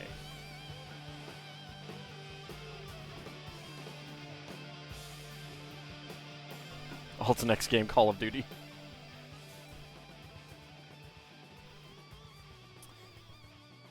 Yes, I'm sure that is coming next. Yes, absolutely.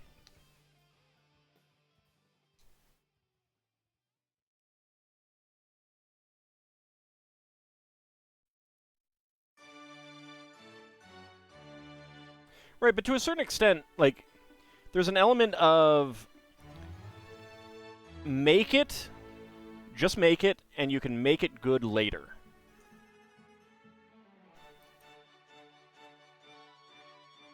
So you can always change things, you know? But if you get the stuff down right now, then you can, later on, you can tweak things if you end up not liking them or if you have a better idea later on.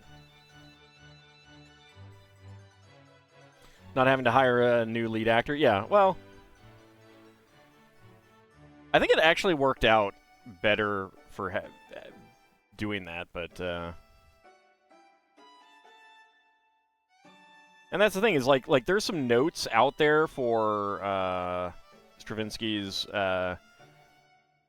earlier plans, like before season 1 went into production, and there's definitely an element of I think what we got was better.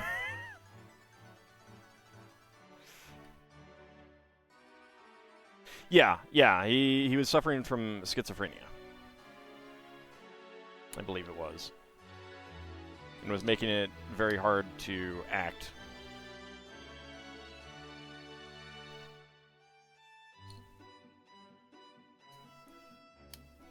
Yeah, not his fault.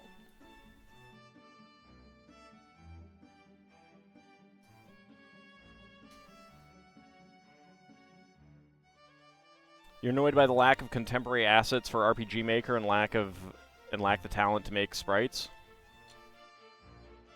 Well, but again, like, you could always knock something together for now and continue to tweak it, work on it, try to get it better later. You know, if you just get a sprite that will serve its purpose, then later on you could hire someone, or maybe later, you know, with enough work, you will get good at making sprites, you know?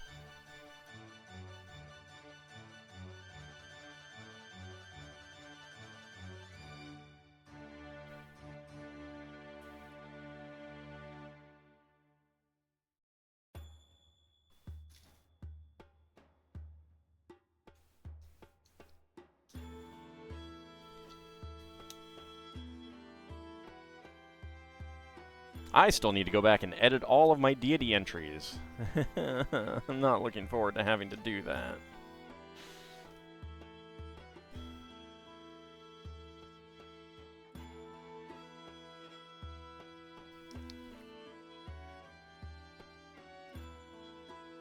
Right, but like what I mean is if you get a working prototype with the intention of changing elements later, then if you actually want to commercialize it, you could start raising money off of that, or trying to raise money off of that.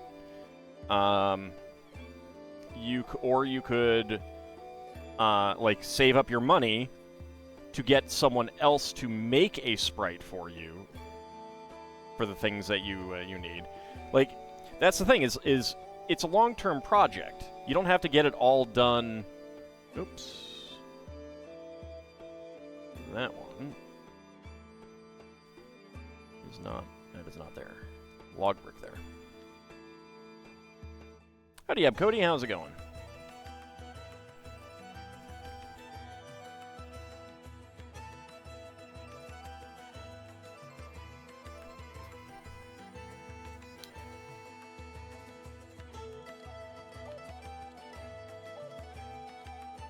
Like, that's the thing, is you can always have stand-ins. It's like, if you're writing a novel, you don't have to have the characters named right away. You can make, like, placeholder names and come up with, and continue to think about the names for later.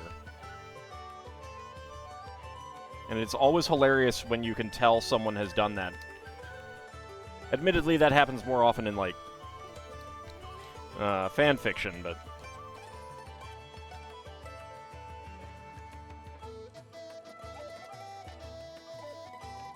Yeah, it doesn't need to be done, and it doesn't need to be perfect right away.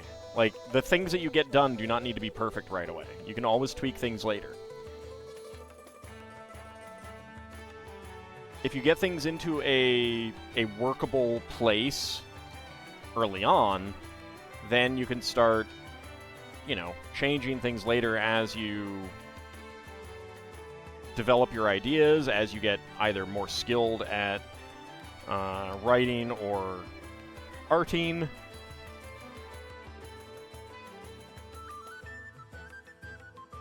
It happened in a D&D article. but I need to write a genealogy for each character before I start writing. Yeah. Probably means that you're gonna be not writing for a while. I mean, there's some, like, maps of, from Lloyd Alexander for like, the Black Cauldron and, the Book of Three. And they're really, really simple, and they're pretty obviously not intended to serve as an actual, like an actual map. It's just more for keeping track of where things are taking place relative to each other. So it's the same kind of thing. You know, you can they're like sketches and stuff.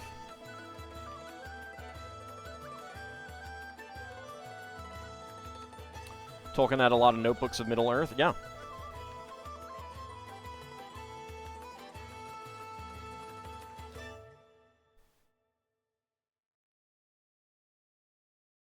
You're watching a Tom Scott video about that D&D article?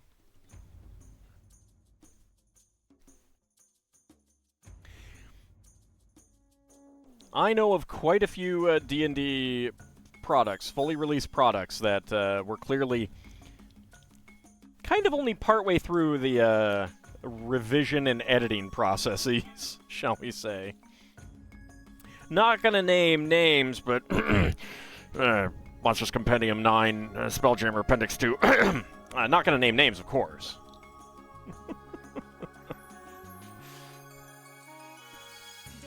Need to write an extensive socio-political description of the kingdom before you can start your slice-of-life comedy. Exactly.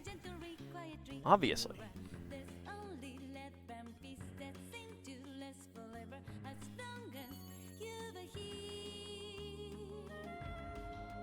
Pirates of Realm Space didn't even get that far.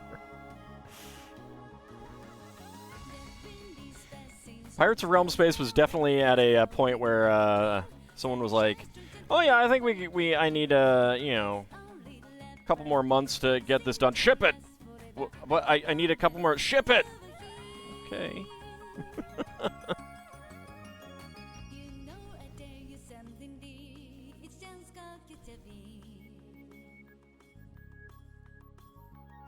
Right over drifting gravity to the dance fly out.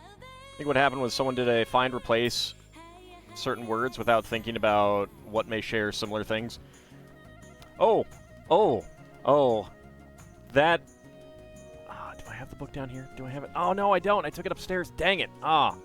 My favorite find replace of all time is in a D&D product. You guys know which one I'm talking about? The best, most wonderful find replace error screw up of any kind whatsoever was in a D&D product. A D&D product specifically. There are none better.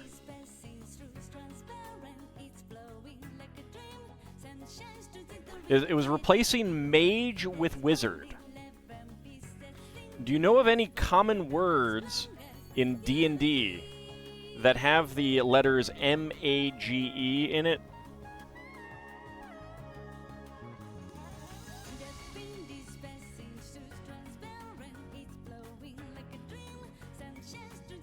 That's one. Surprisingly, not one that got changed. I think there's only one instance of iWizard. There's a lot of instances of DaWizard. Lot of instances of DaWizard. Which is the best. That was in the Encyclopedia Magica Volume 1. Pool of Radiance. I took pictures for reference for the artist. Oh, Pirates of Realm Space. Yeah, I'll just put the photos in the game, yeah. Speaking of find replace, looks like YouTube fixed their subscription link click error. Well, that's good.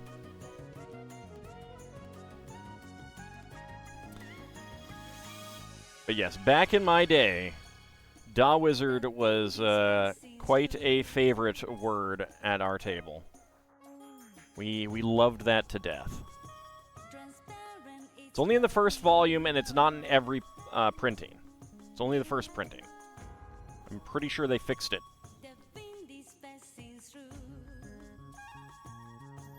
Pretty quick.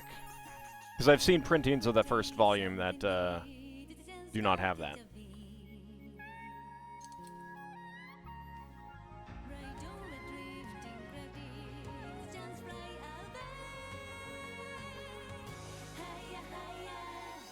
Encyclopedia Magica is great. You have it in reach right now? Yeah.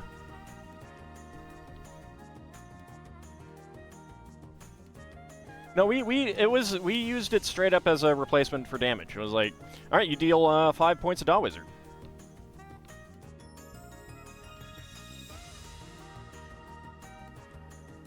Ah, you got a crit. Roll double DaWizard dice. It was beautiful. Truly, truly beautiful. The best error ever.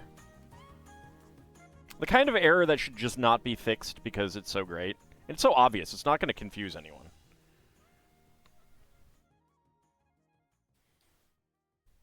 It's so good.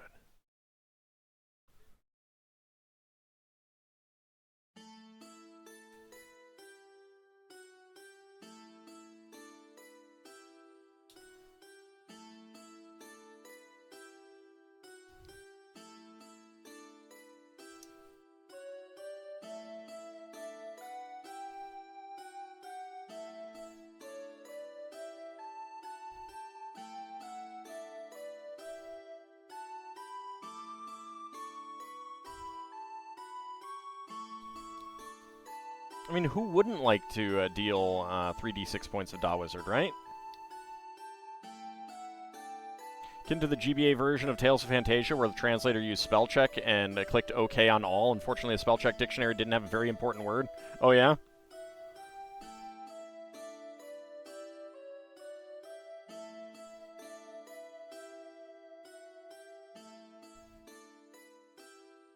I think I've heard of this, but I don't remember what the details are.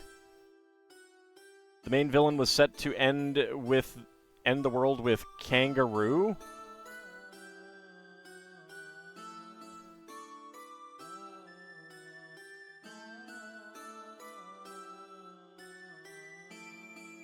Alright, what was it supposed to be?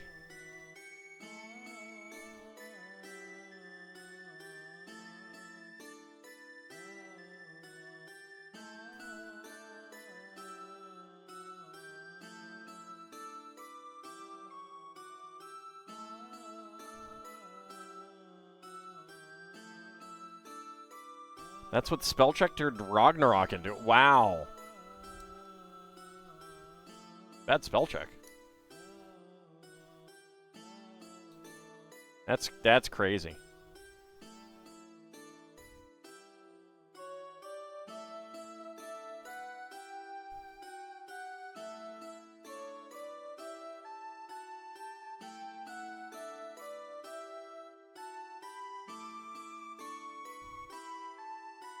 Alright, let's turn this way, and that gets on right there. Most of the same letters? I mean, I suppose.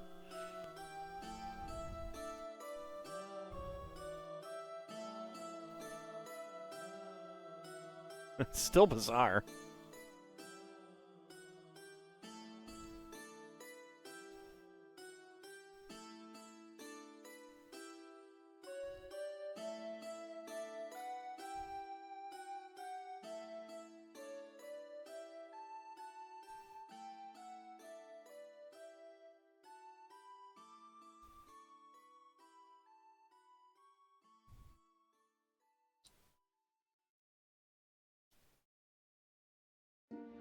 Yeah, but I mean, obviously, they had set it to ignore, like, personal names and stuff like that.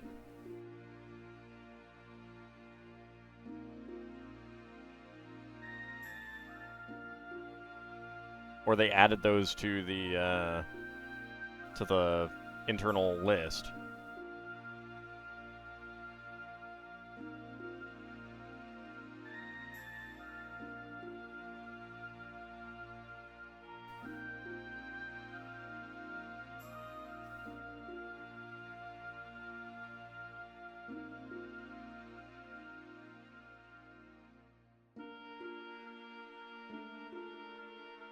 Everyone knows the Wallaby conspiracy.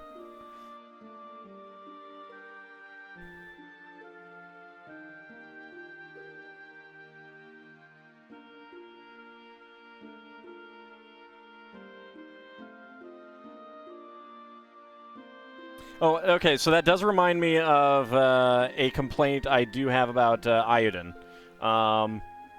I'm not sure if the if that video has gone live yet or not, but I encountered some Beast Folk characters. I assume they're Beast Folk. I mean, I don't know what they... I don't know if we've really gotten a term in-game for what they are, but their names are a little too on the nose for what kind of animal they are.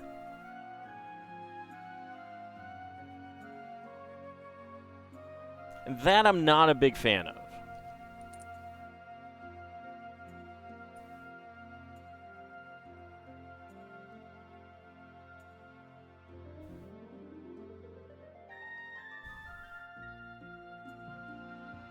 No, kangaroos are only scary if they wrap Bahamut.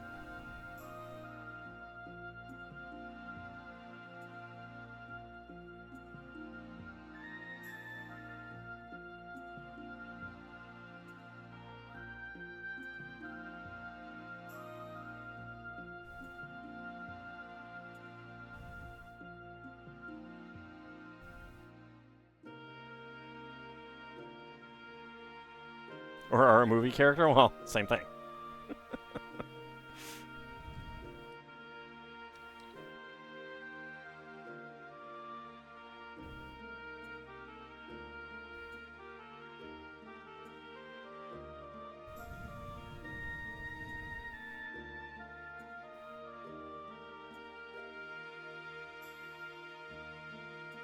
Oh, what's going on the inside here? All right.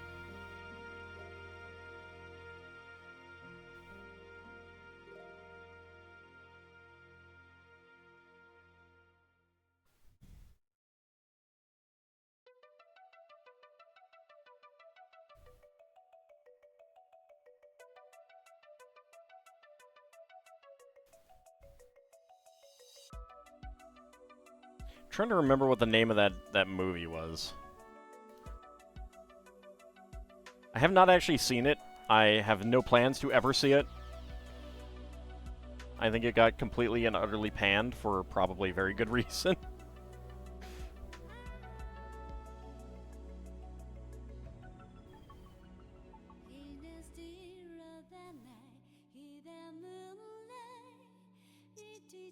think it had early CG, too. Kangaroo Jack. I think that's it, yeah.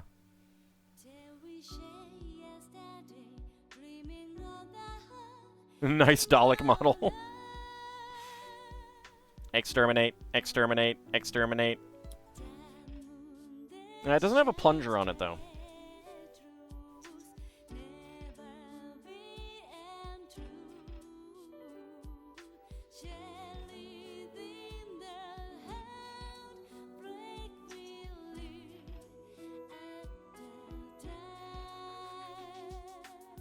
Its greatest weakness, stairs. Well, until it wasn't a weakness. Until the special effects team was able to deal with stairs.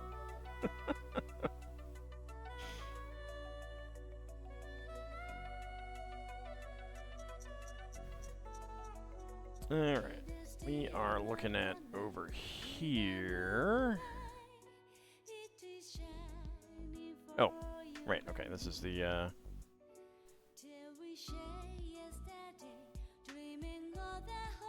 swing seat.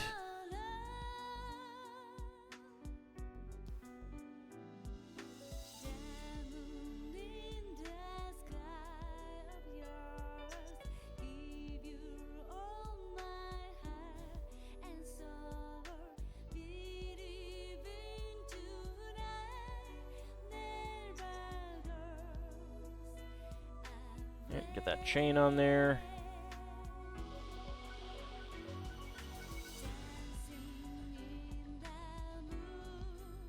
And get that chain on there. There we go. We have a nice, nice swing here.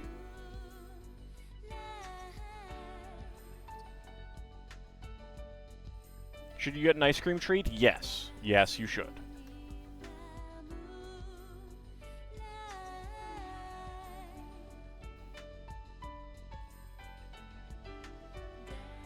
Alright, so our ranger guy. Woo! Alright, Gilded Tongue, have a good rest of your day, your night. Thank you very much for coming on out. I think he would get sick on this. Look at this thing move. Whee! Oh god, oh god, oh god, no!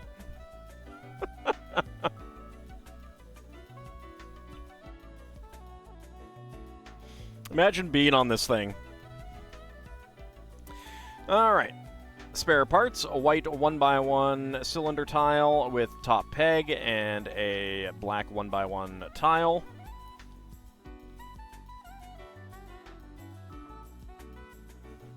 Headbangers swing.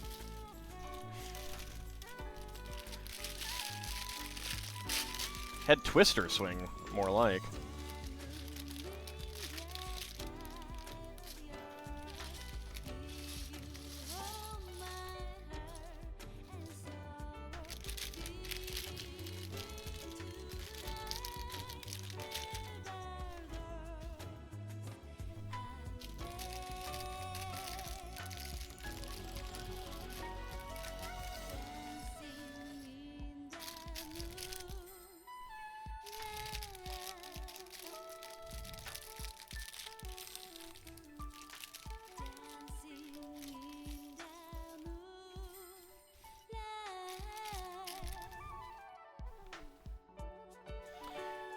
Got a little birdie.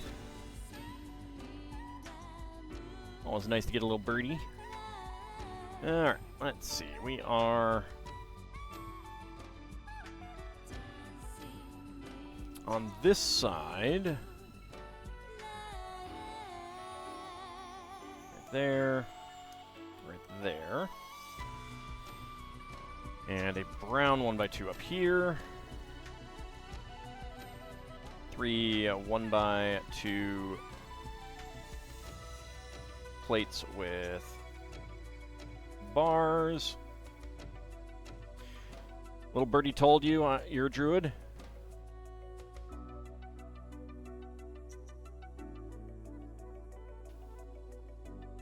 Okay, there we go. That's on there. Let's see. Black 2x2. Okay, I need to move some of these over here.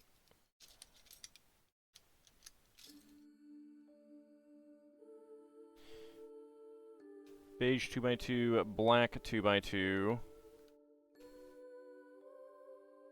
brown 1x4, brown 1x4, and orange 1x2. There we go.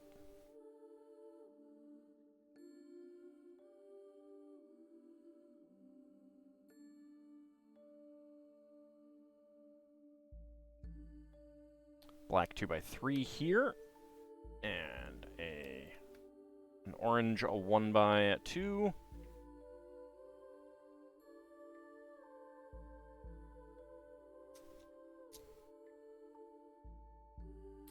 And an H. Wait. Yep, that's too long. That's what we want. H. And this goes all the way down there, yeah. Alright. Connect up around that branch there.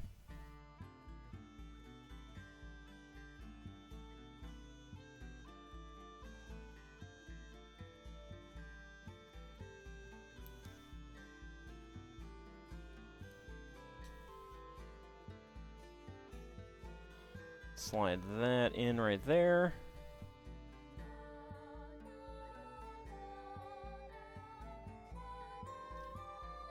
And do some stuff on this side. Same kind of thing. Looks like basically the same thing entirely.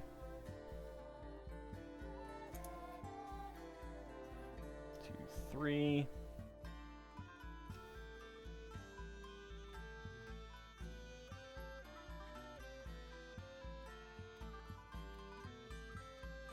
And a black 1x4.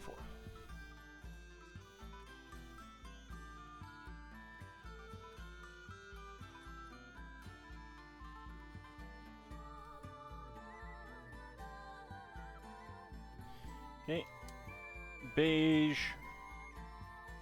beige, and no, not black 2x3, black 2x2. There we go. And brown 1x4.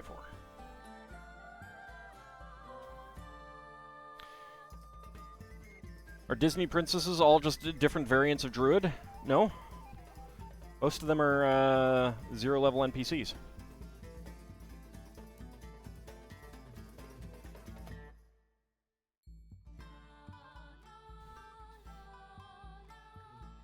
You mean because they get, like, birds singing, landing on them and stuff like that? I mean, you can just be friends with animals. Maybe they have the animal handling proficiency.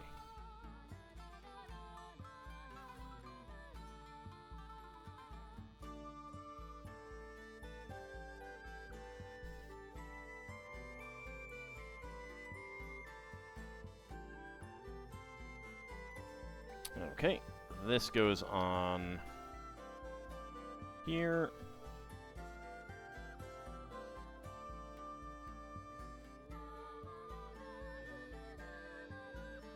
Yeah, normal people can interact with animals too.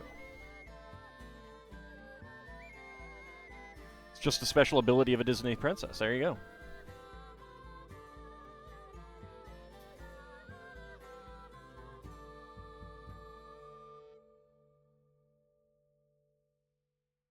Okay, that slides in right there.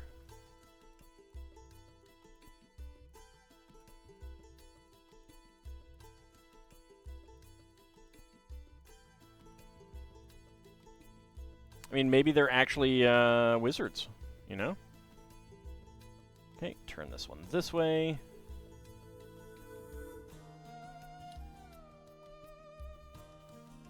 Can normal people speak with animals? I mean, I think only, like, one did that, right?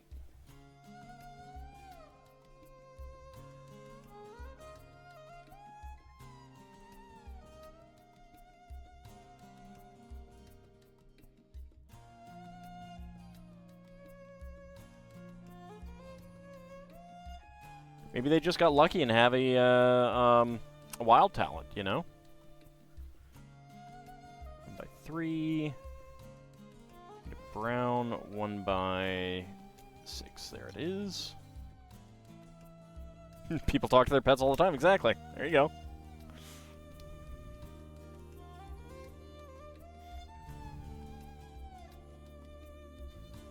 Okay. Slide that in there.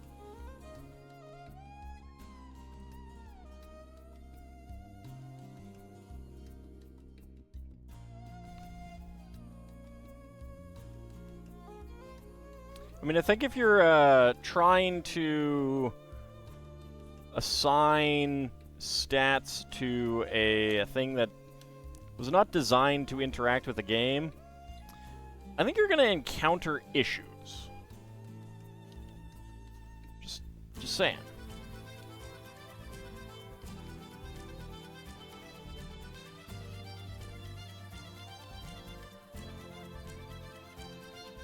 When the animals start talking back in English, then it's something special.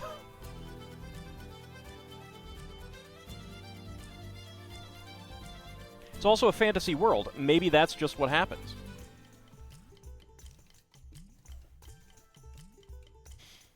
Most Disney princesses do not exist on Earth. You know?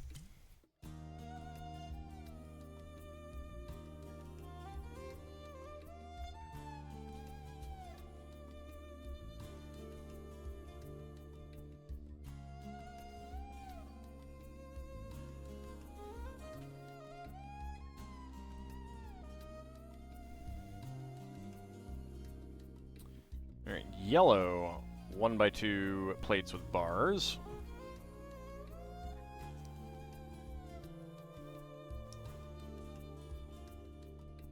Yeah, but the princesses, his point is that the princesses aren't obviously casting things.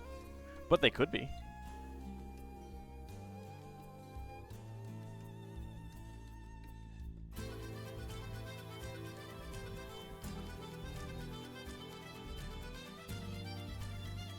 Okay, there we go. Then 2x4 there. 2x4 there.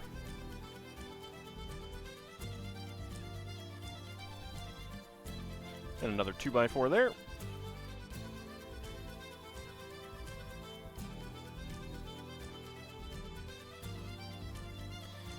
Alright, this goes on right there. Beneath the angled branch.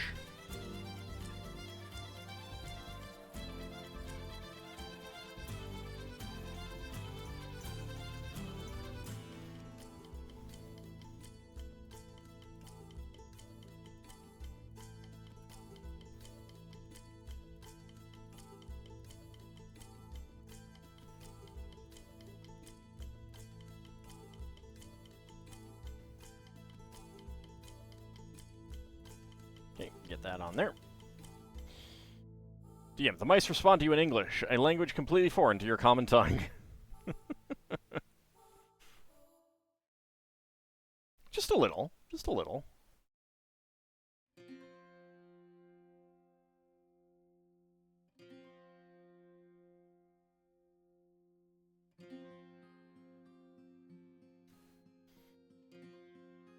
Apparently they have decided to try to explain the origin of the common tongue in D&D 5e, whereas 2nd edition was just like, yeah, Planner Common is just mutually intelligible with Prime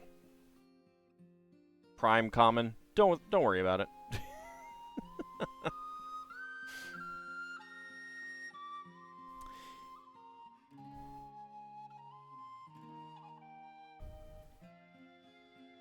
Or one could say, forget about it.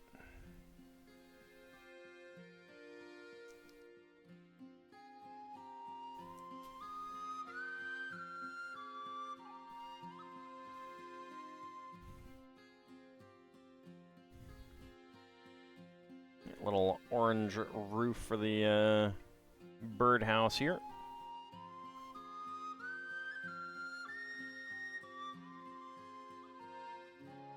You was an M completely curious. You was an M curious about how people from completely different planes can communicate in Magic the Gathering. Just a single common tongue. Why not? Works for D&D.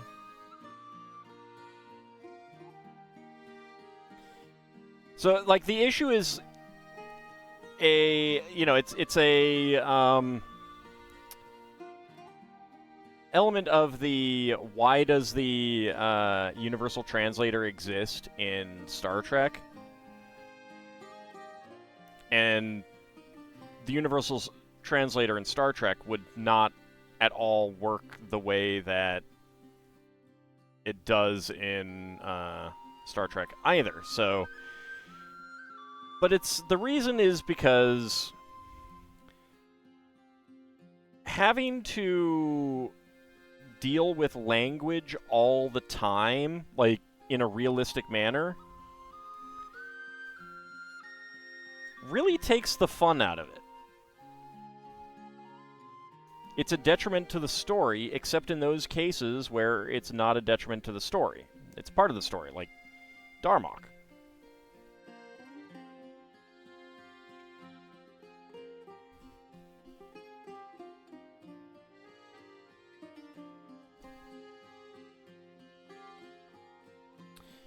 Yep. Right. Well, obviously not a rogue AI. They're actually all, like, there is just one tongue, like there's just one oars. They're just many bubbles.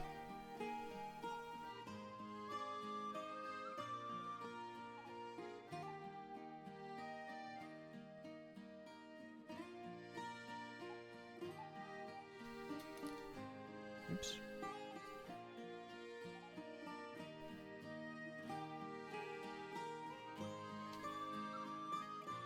But did you bring enough to share with the whole class, Kinshir?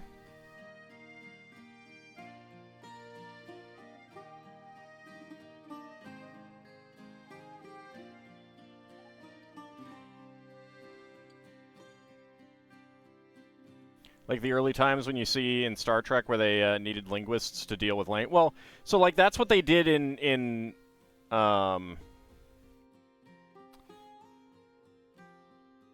Star Trek Enterprise, is that they wanted to show that, but at the same time, they had the person basically figure it all out instantly, and then there were plenty of episodes where you should have been like,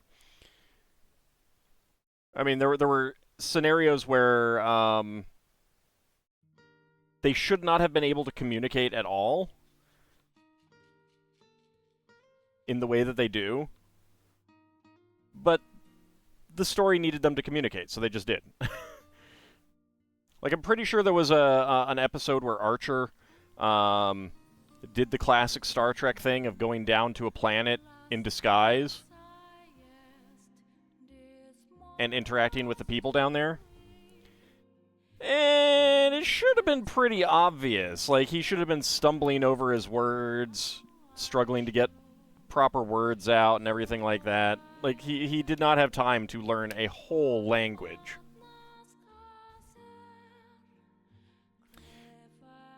But the story needed him to communicate.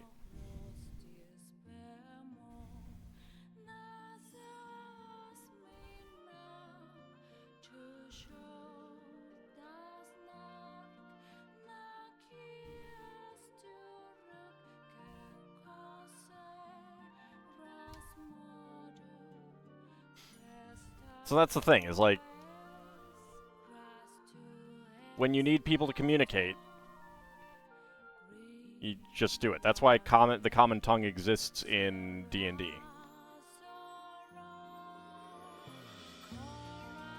Exactly. They had a linguist figure out a whole language from one evacuation alert on a derelict ship? Yeah. A dozen words is not enough to decipher a language, because we have not deciphered multiple languages that we have well over a dozen words from.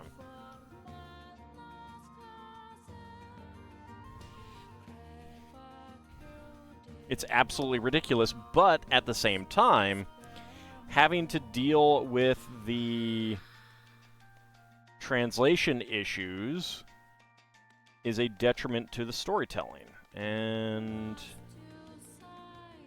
where is that dark brown? Okay, did I put a dark brown one on here.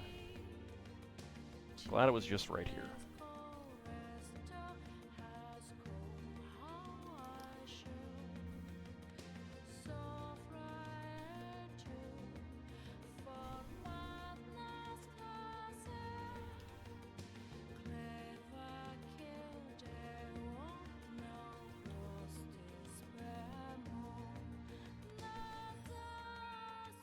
That's why, like, basically every science fiction show has some manner of having everyone communicate, because it's not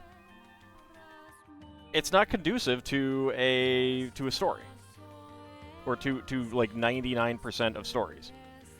There obviously are stories where a lack of communication is an important element. The book series you love with the where the main character is just a translator between humans and native species on a planet, then had to try and learn a third alien language later on in the series. In Greyhawk, they do comment that all the laws and former outposts of the Great Kingdom are still written in Old Iridian, but most people use Common. Yeah. And in situations like that, knowing a language becomes not a a necessary step for progress generally, but a way to either gain extra information or solve a puzzle. You know? Oh, you know Old Iridian? Well, you can read this inscription here on this wall, and thus figure out what the trap is going to be. And if you can't read it, well, you just got to take your chances with the trap. Kind of thing, you know?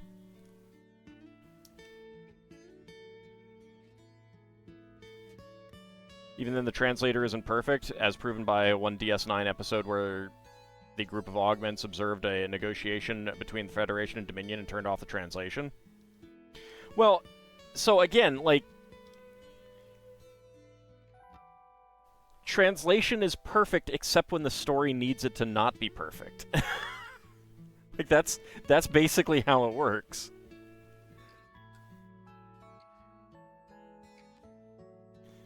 That's how it works in basically every type of fantasy, science fiction type thing. In 13th Warrior, it took the main character weeks or months to become even basically conversant in, I guess, Norse. Well, I mean, even that's kind of ridiculous of just listening to people and thus figuring out the language. But at the same time, like, that's in aid of the story.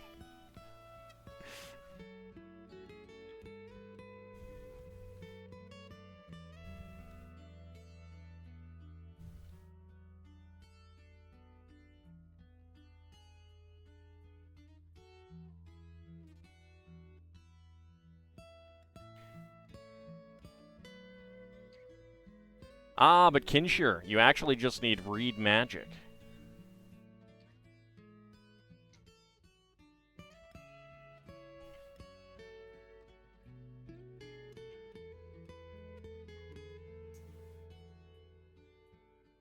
Okay, there we go. This is going right in there. Wait. Nope. Slide under there.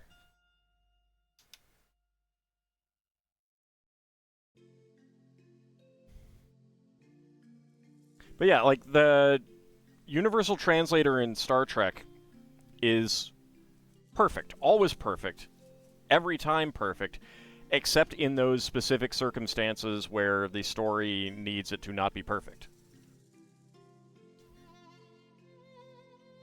But in the vast majority of stories, the Universal Translator needs to be perfect.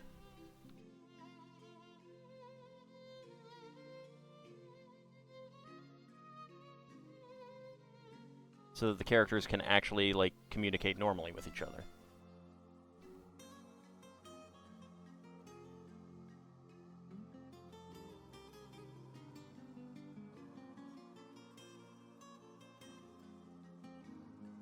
It's also the fact that other languages have other words for various pronouns depending on the situation and the statement said. Yeah, and yet it's always perfect. And how do you translate something like Pyrrhic Victory, you know? Like, none of it really makes sense. But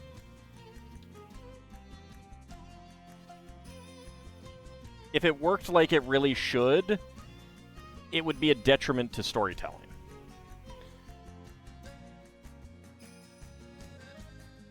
You like the time they said the translator wouldn't work because the language was too dependent on a cultural context and idiom? Darmok? Are you talking about Darmok?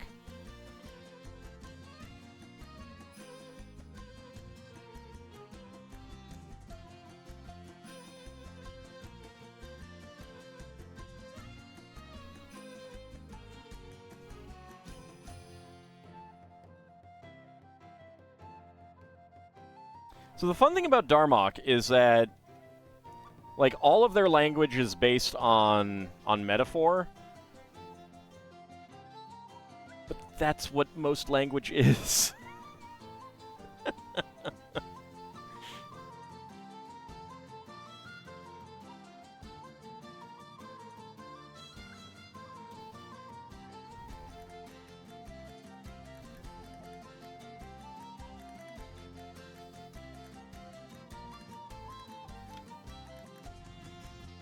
Like, let me put it this way.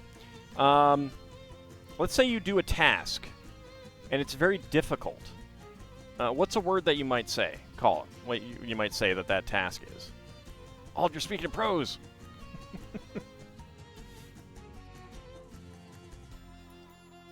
Hard. Right. But hard describes... Well, not that. The table.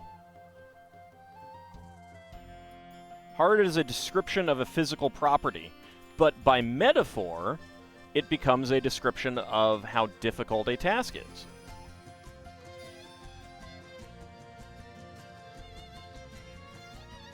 We've just lost the actual metaphor part.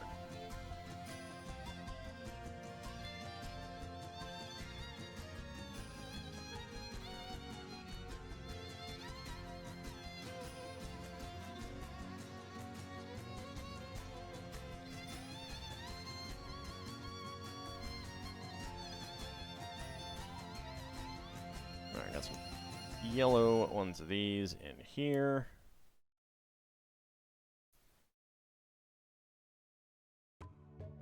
Oh, we're doing 2 of these. All right.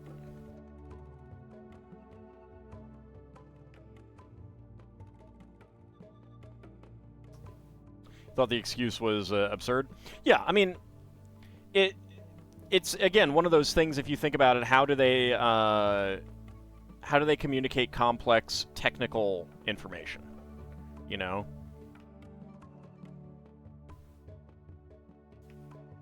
With just metaphor. They probably shouldn't be able to. But again, it's a good fiction story about learning to communicate with each other.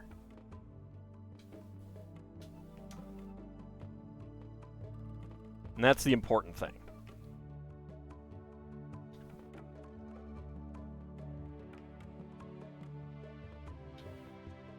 Oops. That on there. There we go.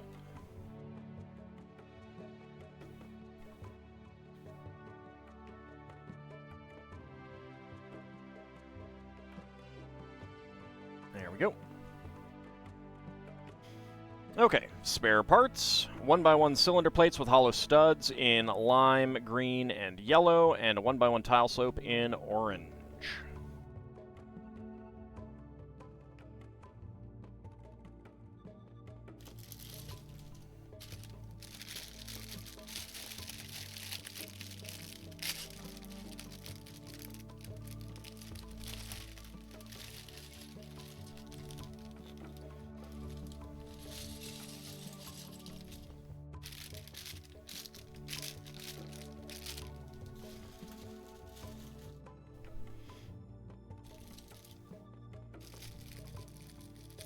Put the thingy in the place.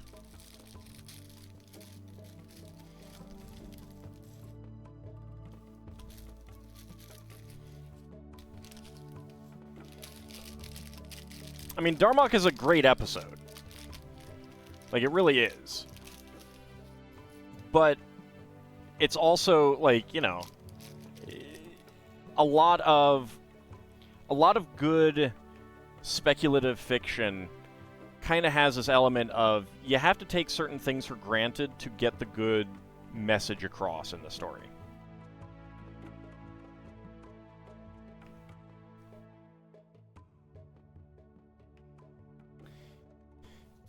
Alright, let's go ahead and put these aside.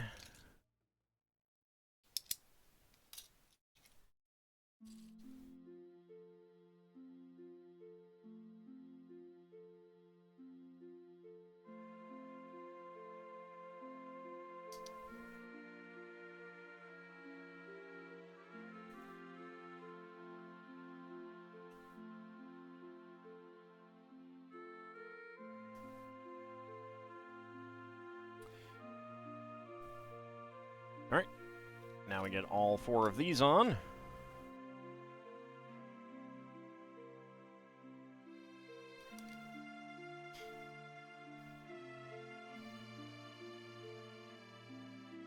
Isn't the whole reason for the misunderstanding trope, we can speak perfectly with each other, let's just choose not to? Not sure what you mean.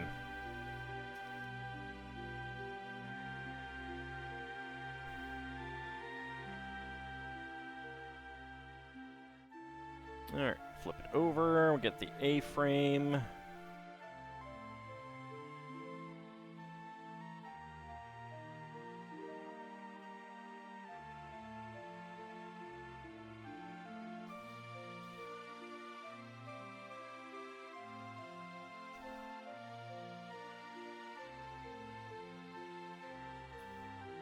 I mean, there's plenty of good stories about miscommunication that have nothing to do with translation. But see, none of those are, like, put the thingy in the place. That's not a metaphor. Like, the way that the Temerian language works, they would have to cite by example someone putting the thingy in the place. Like, mishearing a conversation, only getting a piece of info. Well, I mean, like, if you're writing a story, everything happens as the author dictates. But there are definitely miscommunications in real life that have taken place because someone heard part of a conversation and thought more was happening. Or something else was happening, or something like that, other than what was actually being discussed.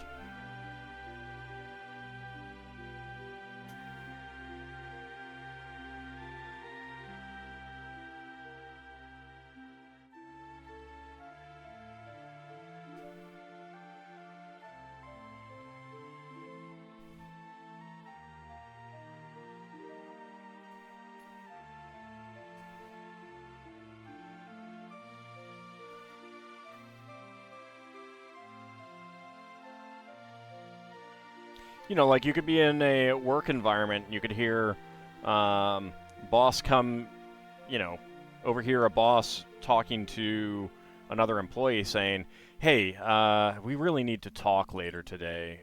What's a good time for you? Can you come to my office? You know, and then immediately start jumping to the conclusion that they're going to be fired.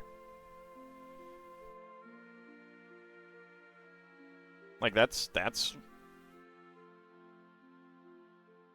that can definitely happen.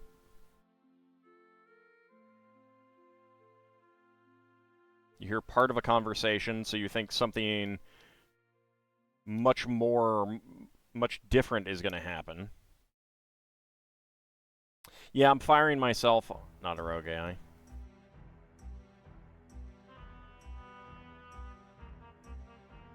I've taken way too much lunch time.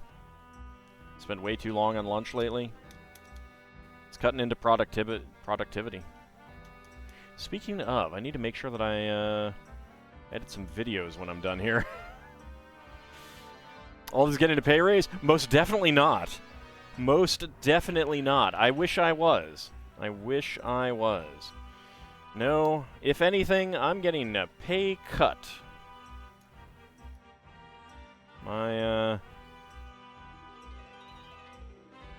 My YouTubes and my Patreons and my other thingies are not doing so hot these days.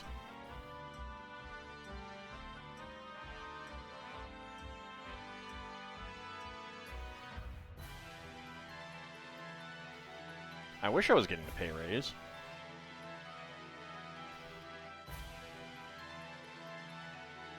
That would be nice.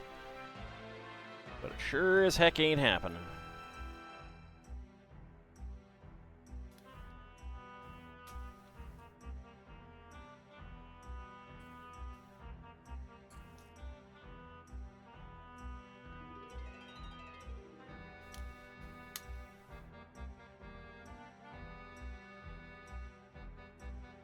I'm not saying that anyone should specifically do more. I mean, some of this is YouTube itself being crappy.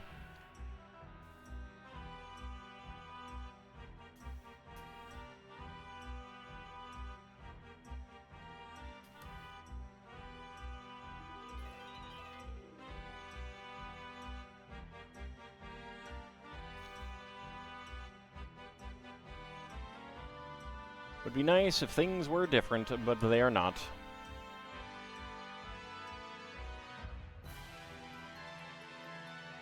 Yeah, I appreciate it.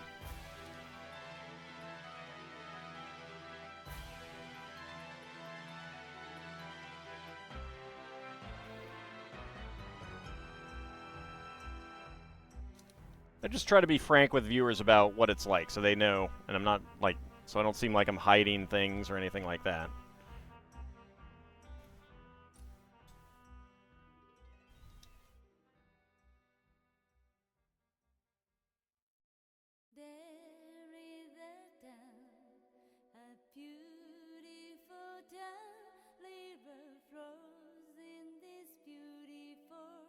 It was a noble sacrifice, though. Even if, you know, we could have defeated all those enemies, because I was overpowered. But the power of plot said otherwise.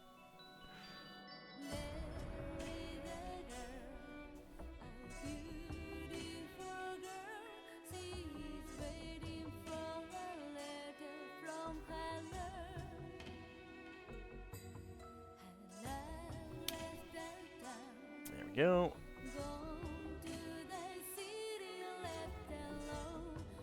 Alright. There's a mold mark. There. Alright, so get it on there.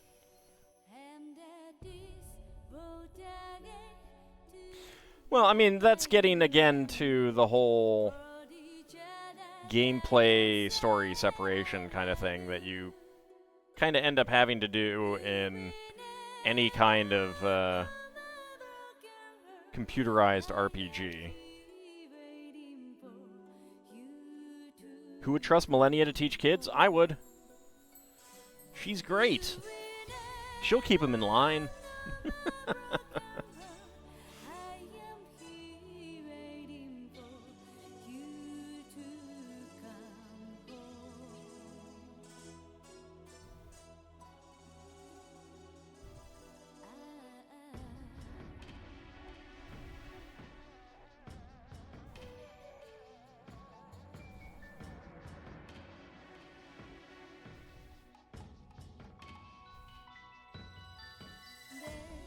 Howdy, Shield of Hope. How's it going?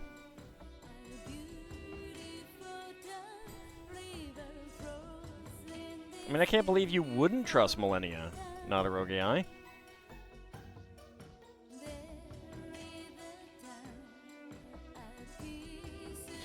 The one sacrifice you accepted was Tella's in FF4 because at least they explained it better. Did they, though?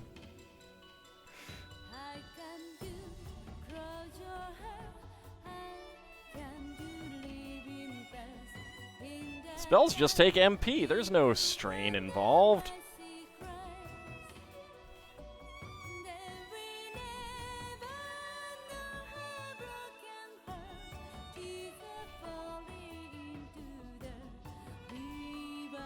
He was old, that's the only reason.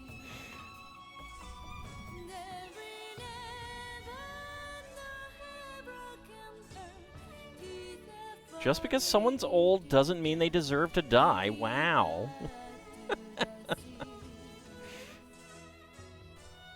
Alright, that goes right in there. There we go. Little bed that has some scissors under it for some reason.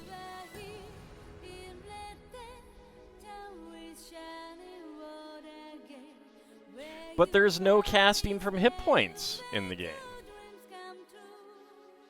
It's not a mechanic.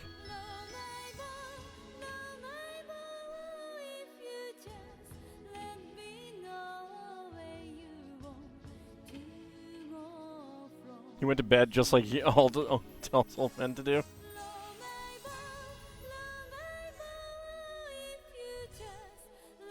Hey, look, I did it for the kicks.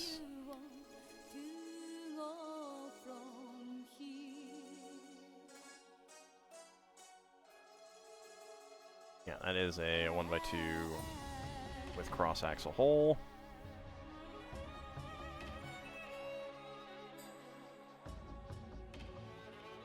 It's a plot-based mechanic that never happens again until FF5, huh?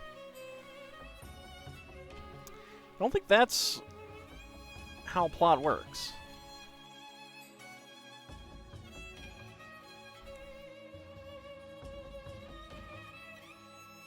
I don't think that's how it works.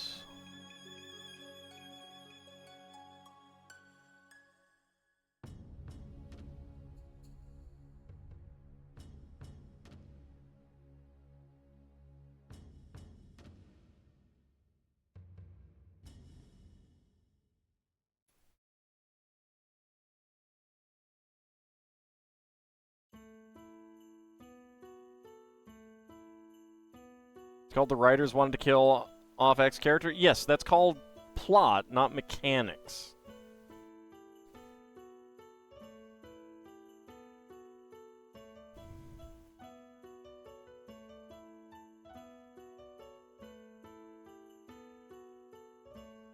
Ah, I see. That's why the cross-axle hole is there. So we get a 1x1 cylinder plate with bar that will slide in there.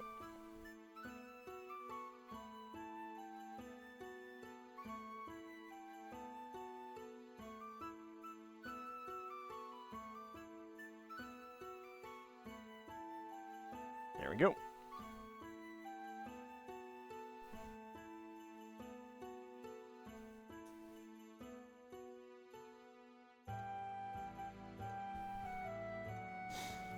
That's not what a mechanic is. It doesn't work that way.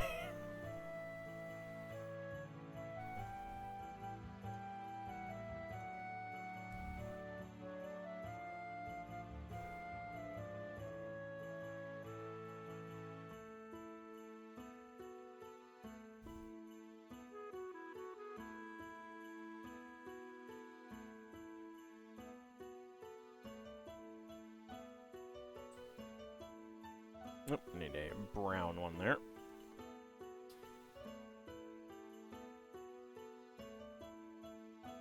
Log brick there.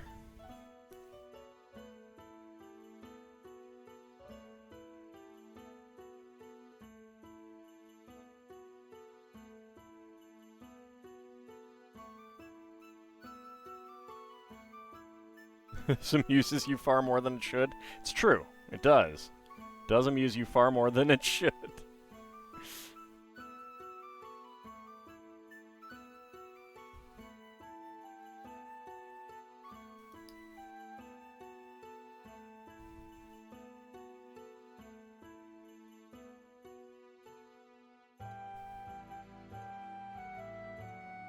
Alright, so that goes on there, and we stretch it over to there. There we go.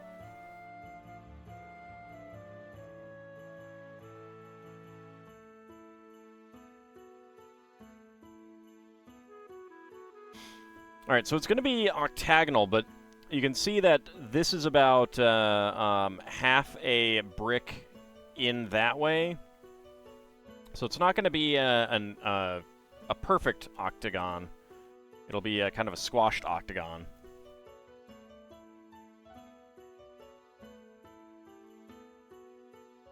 Squashed octagon.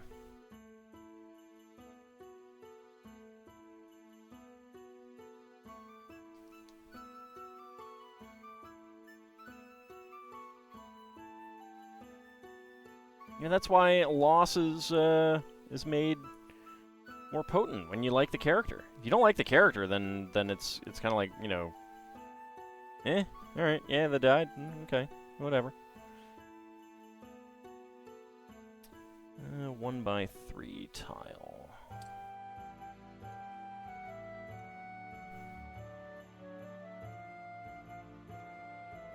Used 1x3 tiles there. We should have another one.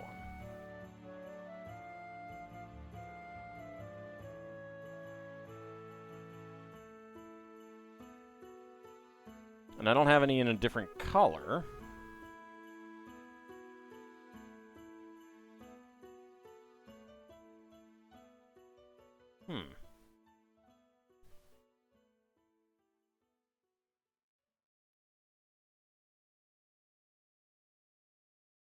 Alright, hold on a second. Did I goof something up with the bed?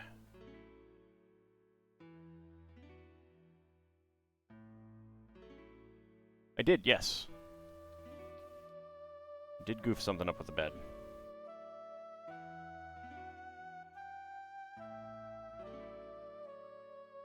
That should have been a 1x4 half tile.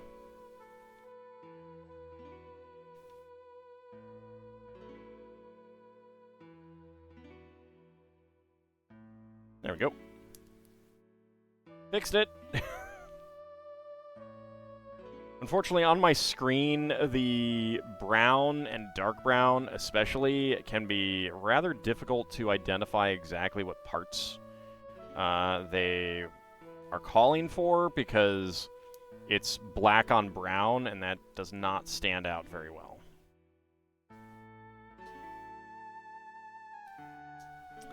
I think they should outline them in like a light brown color. I think that would be really nice.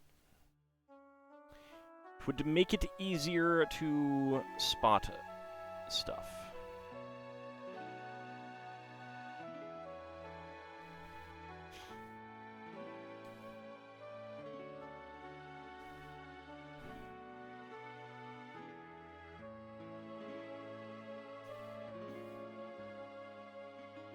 I might finish up with the build after this bag, because I'm actually kind of running down. I didn't get a whole lot of sleep last night, so it's beginning to catch up with me, unfortunately. So we might just finish this bag. I'll see how I feel when I finish this bag, though. I might get my second wind.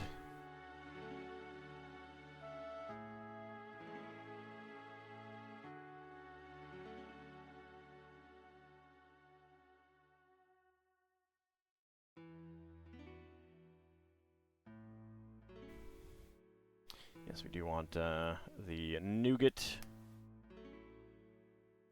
There we go.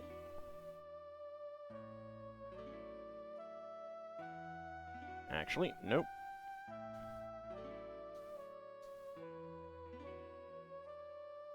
We want the bracket. And more 1x1 nougats. Creamy nougat centering. Alright, log brick. 2x4 tile. Another log brick. And hinge.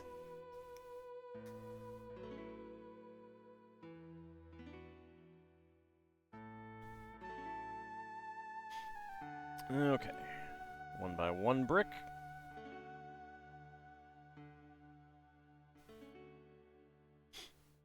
Also, I noticed that Millennium Actress is leaving Criterion Channel soon, so I watched that the other day. Highly recommend rewatching that, if you have, well, or watching it in the first place if you have not. Such a good movie.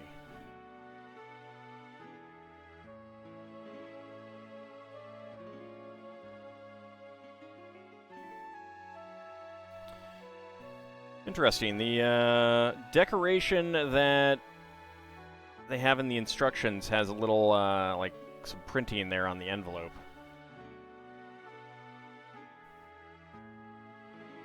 I mean, I actually own it. It's just, like, put away.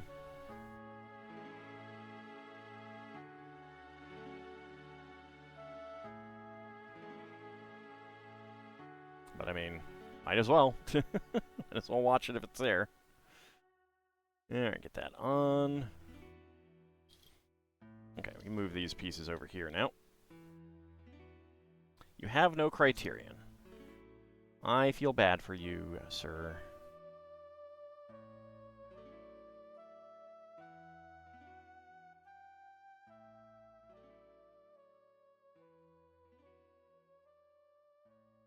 You two keep your mail on your bedstand? Well, sure.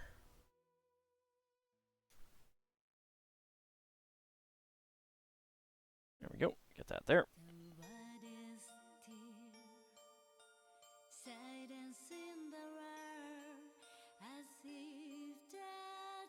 I mean, obviously, who doesn't, right? What does your bed stand for if not your mail?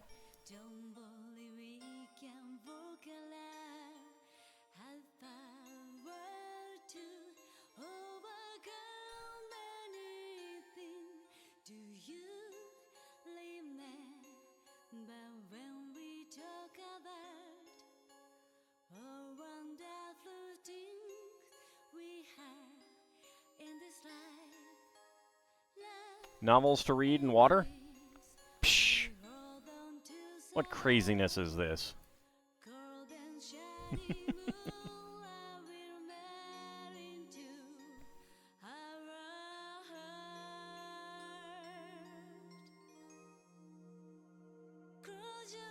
Why are you watering your books? I mean, books might get thirsty too.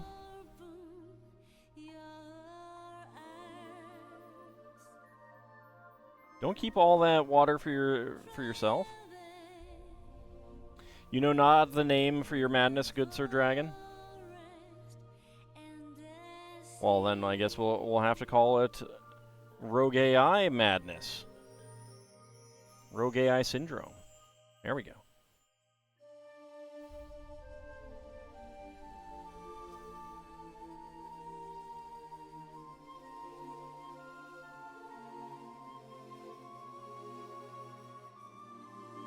Ah. So this is going upside down here.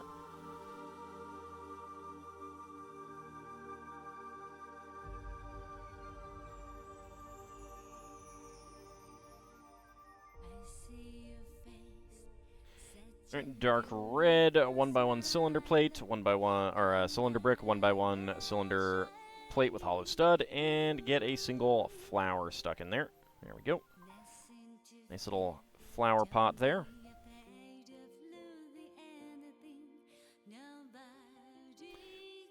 4L bars.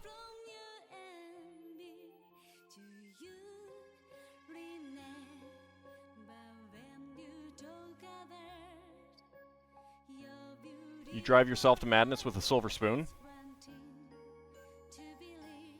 Oh, I would have thought you were too young for that show.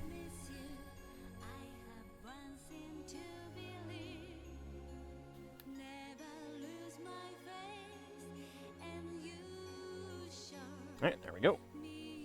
Nice little round window there. How do you drive with a spoon?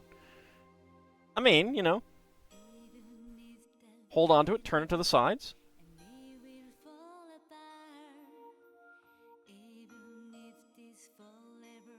Alright, lots of spare parts here. 1x1 plates in nougat and brown. 1x1 cylinder plate with hollow stud in brown. 1x1 cylinder plate with bar in black. 1x1 cylinder tile in brown with top peg as well as clear.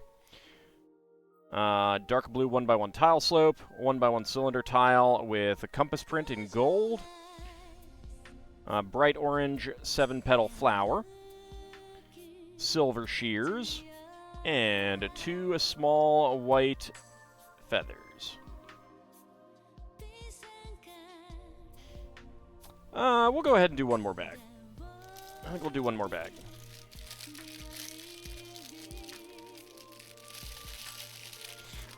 We're going to answer that, but refrained as it might have been taken wrong by people in the wrong generation. Wrong generation. Wow. Wow. Is that an old dig? Are you saying I'm old? Is that what you're saying? I think that's what you're saying.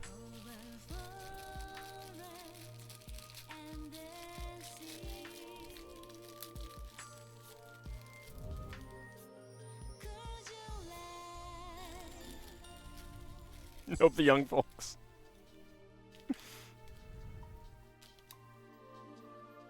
Huh. We got the little horn headpieces there. I'm curious to see what those will be used for, because apparently not for minifigs. Alright. Where's the minifig parts?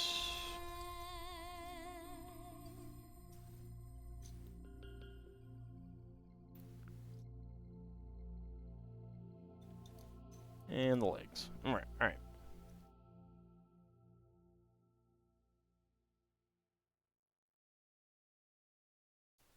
So, lady.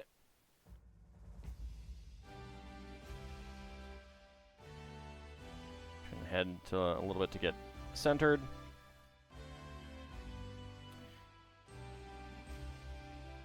Alright, let's go ahead and zoom in on her. I'll probably watch Small Wonder as a kid. How did you know? I also watched Punky Brewster. Because I'm old. So we got our lady here. And so these pieces that I was commenting on, they were basically like a head topper piece for, I think, Black Panther. Maybe Daredevil as well. I don't remember exactly. I don't know exactly. I don't have too many of them.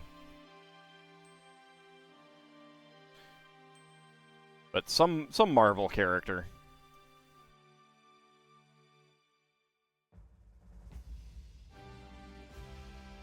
There's a lot of weird songs. There's a lot of weird songs.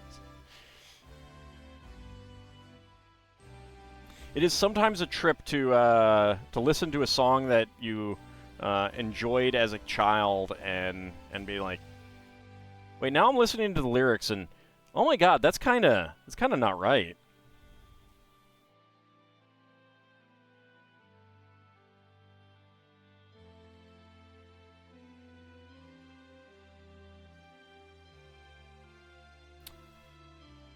I could have watched the original run of H.R. Pufnstuf. I did not, though.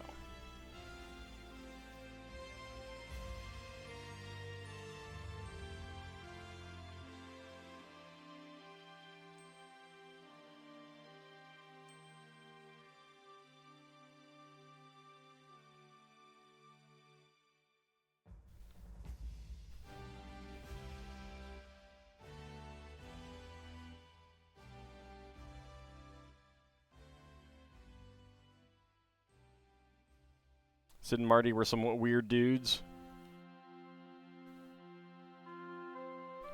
Another 1x4 over here.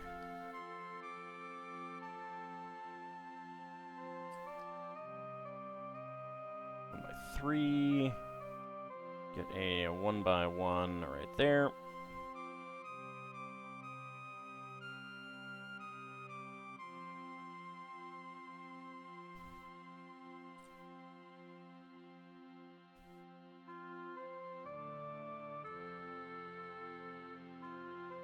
Okay. Gotta make a clock.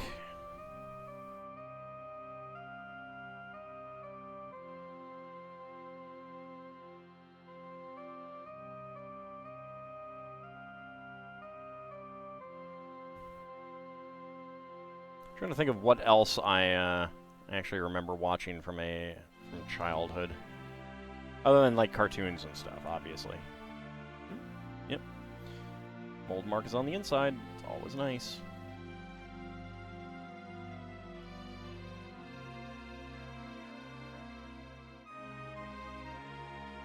Alright, 1x1 cylinder tile with printing.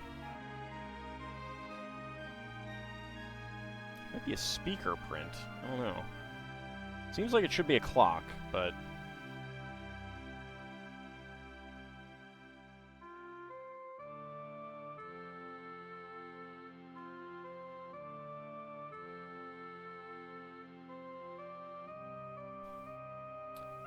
brown 1x1 tile slopes. There we go.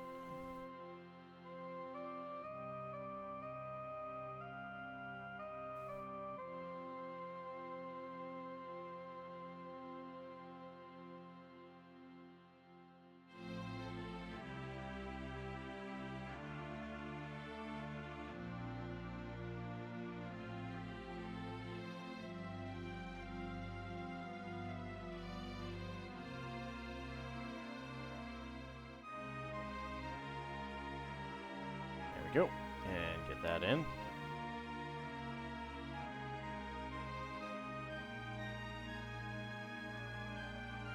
That goes in first. Probably so it can go all the way through, and then this one goes in. It won't go in as far. There we go. Alright. That is right there. I'm not sure if that's supposed to be a clock or something else. There's an interesting print on it. Let's go ahead and zoom in on that.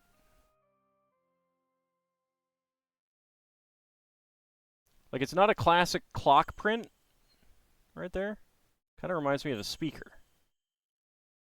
But it looks like it's supposed to be a clock. Like a cuckoo clock kind of thing.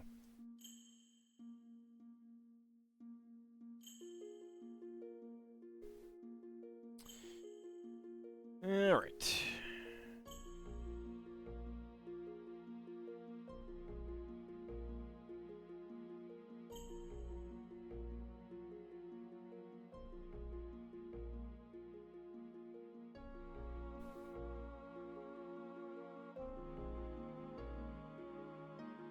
And we get a window. Oh, it's going to be recessed for some reason.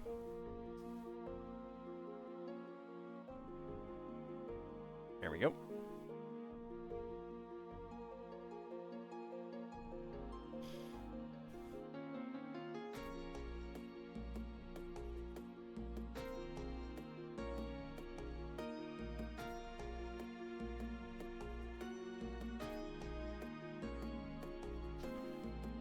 We do have more hinges, and we're going to lock this in eventually. I'm not sure when, though. Maybe after another height of bricks.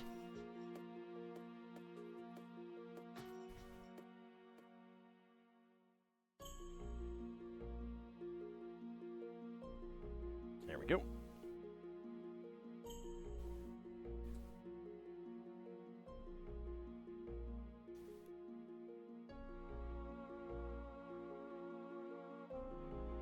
By 3 brick and a dark orange 1x1 with side stud.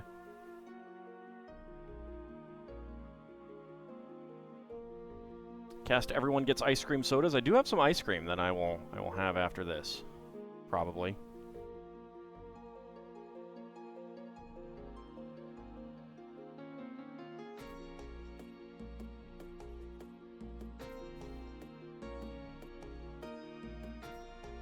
There we go. Get our hinge plates on there.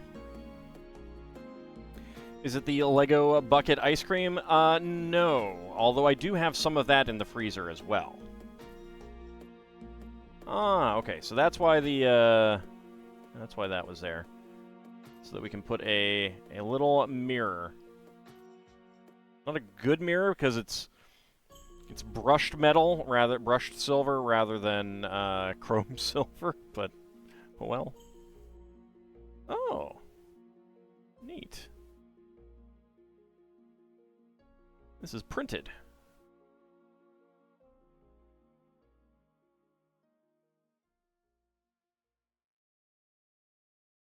There's a little ship in a bottle.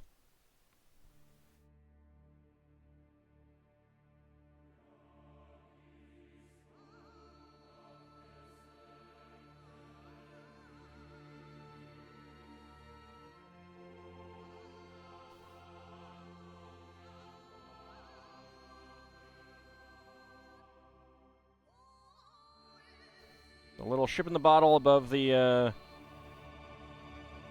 cabinet for the inkwell, apparently.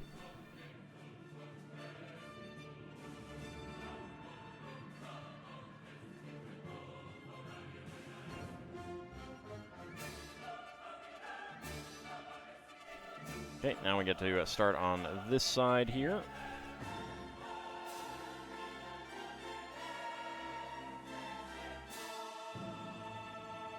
Why is a raven like a writing desk? Because you shall see it nevermore? Either of them? I don't know. There we go.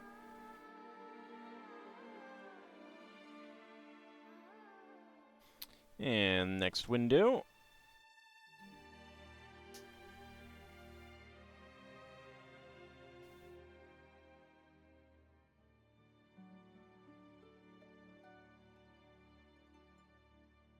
You don't know either? It's such a weird riddle?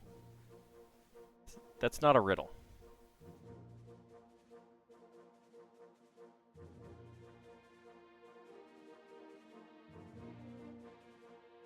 Now, if we were talking to an Astrosphinx, that would make for an interesting version of that.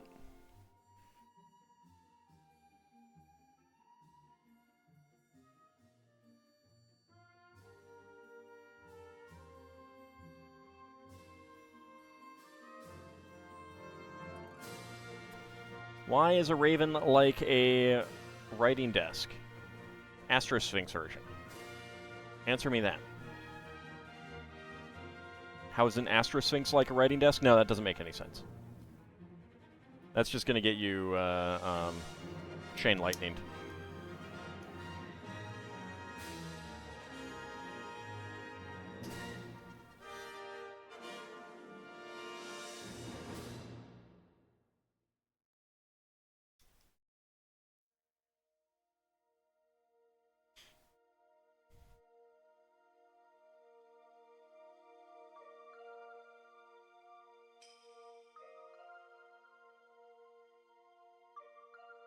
See, Astrosphinxes are insane, so their riddles are insane. That's what you have to remember.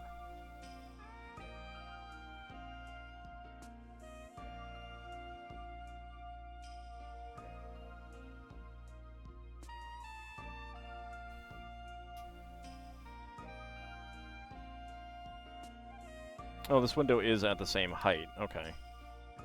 Understood. What is the flavor of blue? Exactly. This is a very furnished treehouse. Did they hire an interior decorator? Yeah, of course. Wouldn't you? I sure would. If I was going to build a treehouse of this size, I would definitely hire an interior decorator, yeah.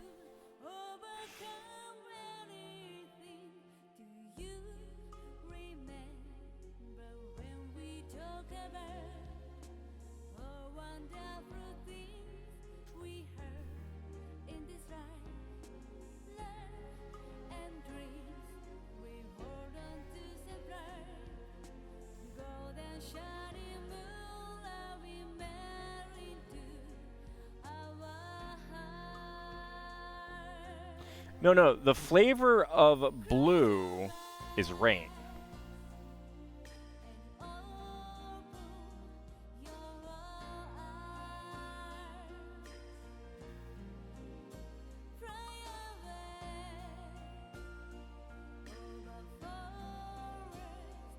There we go. Get these in there.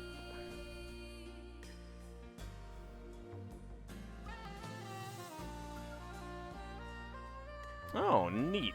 All right. So it's using this little horn head element as a little top for a lantern. I like that. That is pretty neat.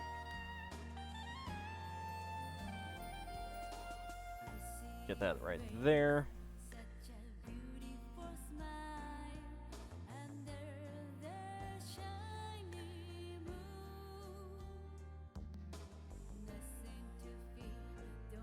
Okay, on this side, we get a 1x3 log print, which is actually a different log print than it has in the instructions. Put that on there. Okay. Right angle bar.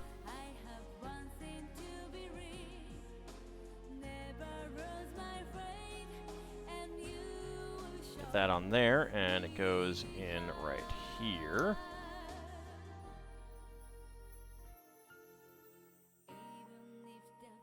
Maybe not quite that far down. There we go.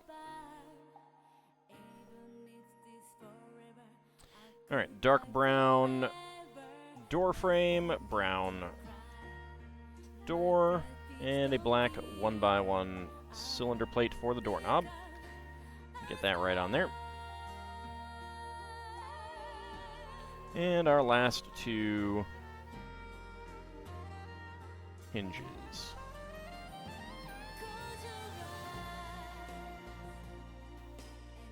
There we go.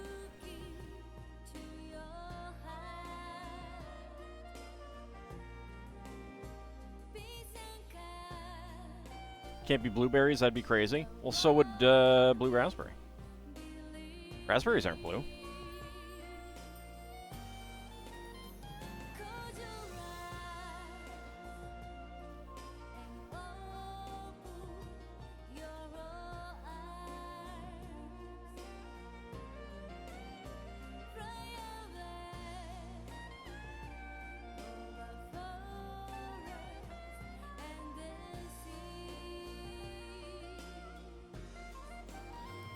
Alright, 1x6 plate, 1x4 in brown, and a 1x2 in dark orange, and that gets right on there.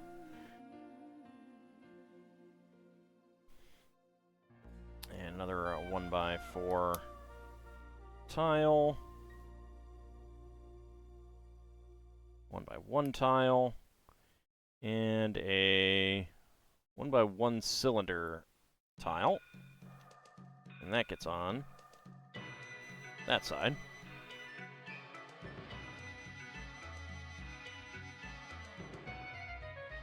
Okay, now over here, do 3 more of them.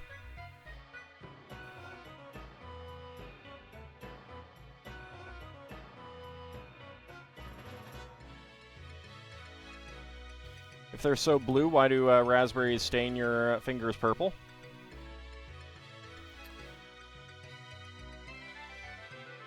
Because they're filled with aquamarines, of course.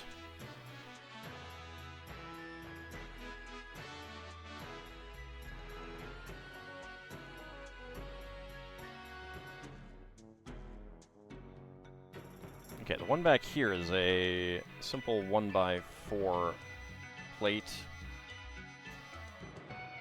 with some tiles on it.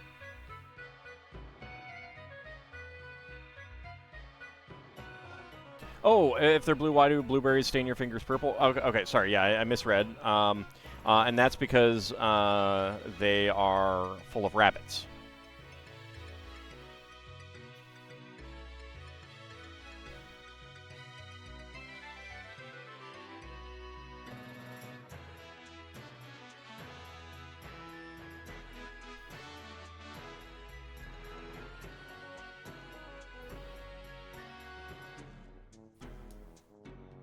Easy to make that mistake, really, that I made.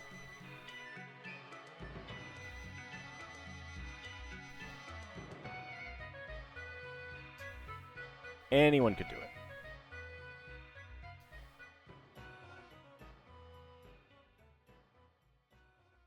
Alright, and that fence is on there. Oh, actually, that is offset.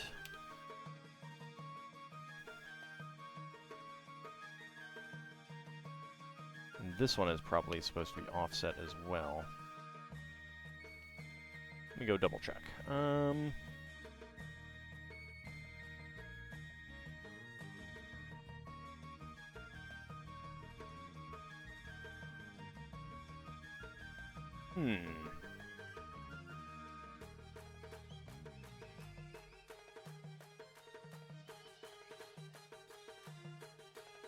I think so. It's hard to tell.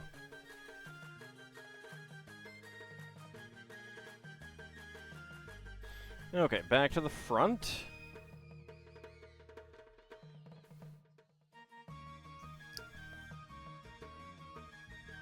And we get a brown carrot top here. And slide that right on the bottom. Flip it over. 2x6. I don't know why these weren't done earlier. Kind of weird to me. But whatever. It's a restaurant that has really good cheesecake. You asked them about it, and they were like, we buy it from a bakery.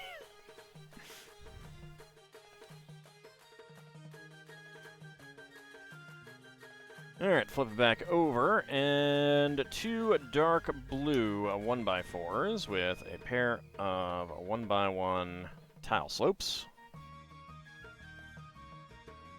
I would definitely ask which bakery.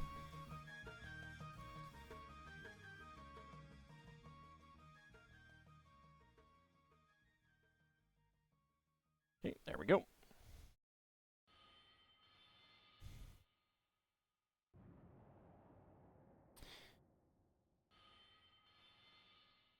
Let's go ahead and get her up on the balcony there.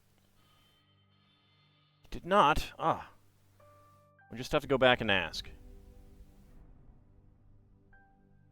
Okay, so on here, it is on this one.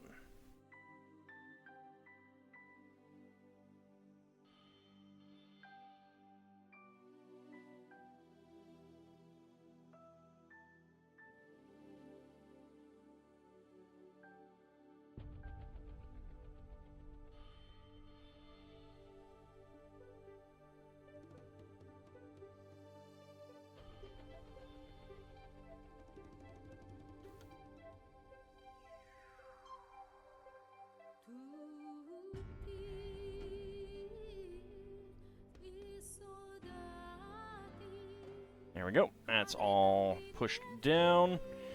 Alright, so spare parts. We have 1x1 tiles in brown, dark orange, and nougat. 1x1 cylinder plates in trans yellow and black. 1x1 cylinder tiles in brown and black with a weird circular print on it. Looks like a speaker to me, or something like that. A black tap, a brown carrot top, and a black pair of a black minifig headpiece with horns, like Daredevil or Black Panther. Those are the spare parts there. So here is our treehouse so far.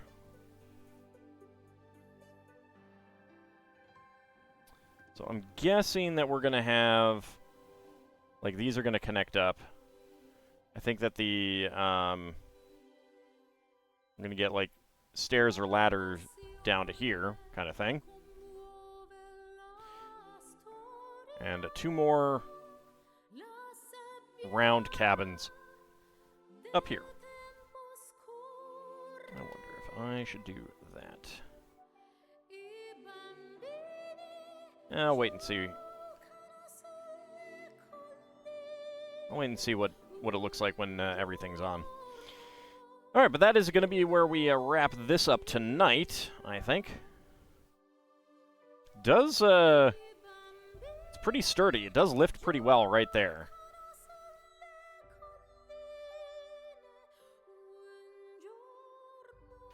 I mean, I feel bad for this guy when lifting it and everything. Oh, God. Oh, ah. He's going to puke so much after that. All right. So let's put it to the side for now. And I think we will do some minifigs.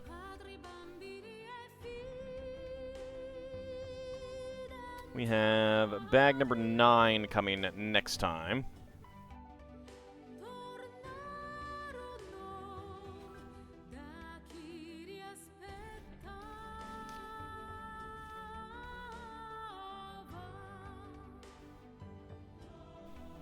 Alright. So, Lego Movie. We are still looking for one single minifig.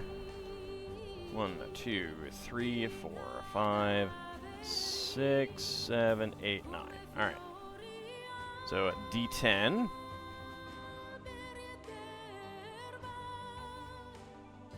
Seven.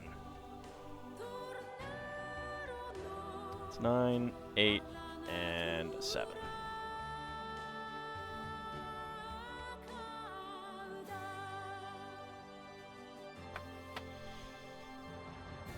All right, let's start a prediction. Can all guess what is inside the minifig pack? Get your predictions in. Can I guess what is inside the minifig pack?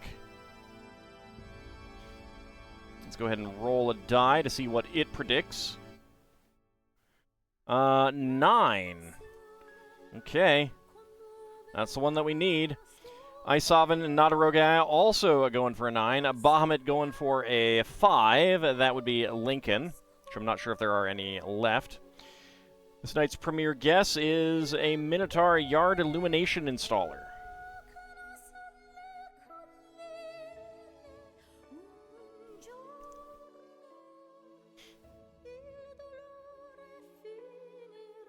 Yard Illumination Installer, apparently.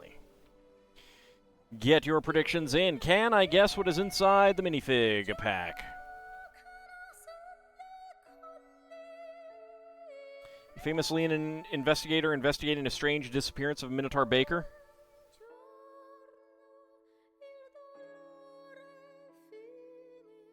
Maybe the baker just went into a china shop and caused so much damage that he had to go to jail. All right, get your predictions in. Can I guess what is inside the minifig pack? We have about 30 seconds remaining.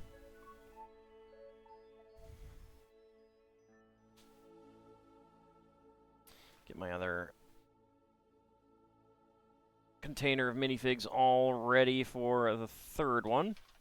Like I said, in December, we're going to skip the Spider-Man minifigs and do Advent Calendar at the end.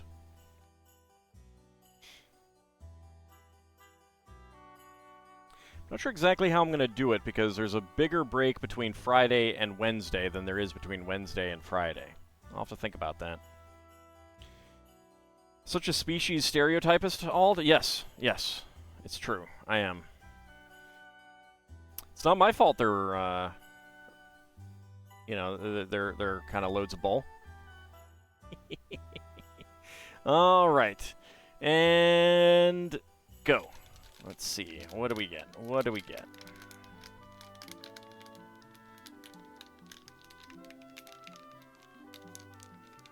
That feels like a torso.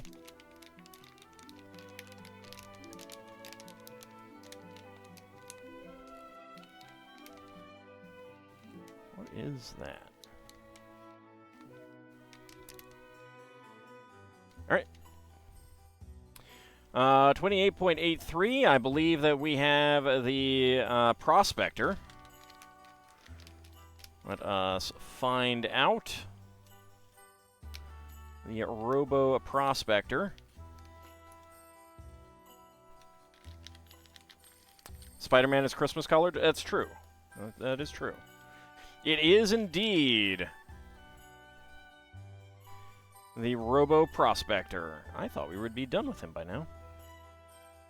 That is 3. Let's choose the outcome. That was a 28.83. So 20 to 50 seconds. Complete the prediction. Who's getting the hams? Lord Canis and Ice Oven getting all the hams. Very nice. Bahamut and Kinshir going for within 20 seconds. Shield of Hope going for 50 to 60. And Lel Bunny going for no. Let's go ahead and make our Robo Prospector.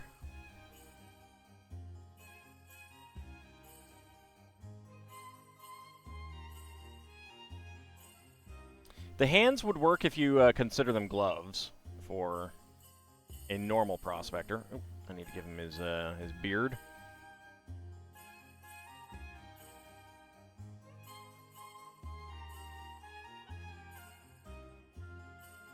And his coonskin cap. And his dynamite. And his pistol. I'm beginning to wonder if there aren't any of that one in this set. Like, seriously. It's very weird. I did mark that off. So, let's see.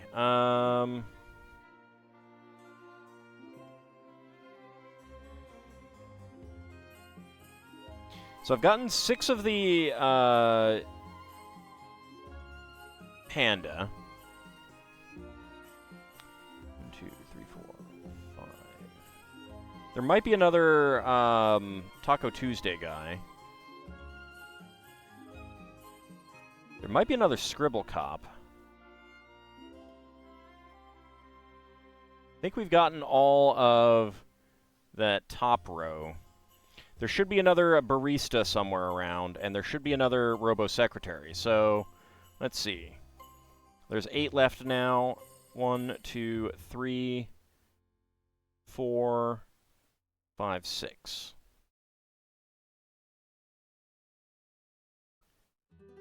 So one of these with 2 might have a might be a 4. I don't know. It's very weird. I think I got this one. So I have 3 marked off, but this is the one that I got to get this sheet in the first place.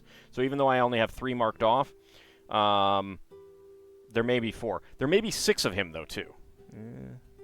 We'll see. It is bizarre. I think this may be the longest we've gone without getting all of them though. It is rather odd. All right. Next up though, Series 13. There's still a few of these that we have not gotten. 4, so we're going to the middle. 1, 2, 3, 4, 5, 6, 7, 8, 9, 10, 11, 12, 13, 14, 15, 16, 17. All right, gotta roll a d20. With as many of these as we have, all of the ones that we're missing should be in there. 10. 1, 2, 3, 4, 5, 6, 7, 8, 9, and 10.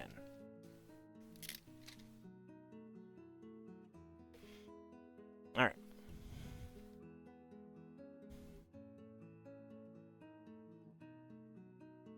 Let us start the prediction. Can all guess what is inside the minifig pack? Let's roll. 17, that's a reroll. 10, all right. That is Ming the Merciless. 6 for Ice Sovereign. That would be the Lady Paleontologist. 15 for Bahamut. That would be Lady Cyclops. And 7 for Nadarogi. That would be the Cthulhu Alien. So get your predictions in. Can I guess what is inside the minifig pack? We have not gotten Cthulhu Alien. We have not gotten the Fencer. And I think those are the only 2. Those are the only ones that we have not gotten. Yeah, we've gotten all of them. Yeah. That's it. We've gotten a lot of the construction worker, the carpenter. It's crazy. Quite a few of the Ming the Merciless as well. But Cthulhu Alien and Fencer are the ones that we still need to get.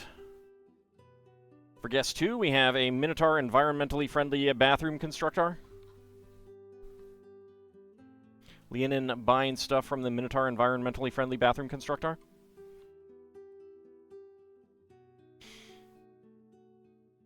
Dare I ask what that entails? Does it burn the methane for you?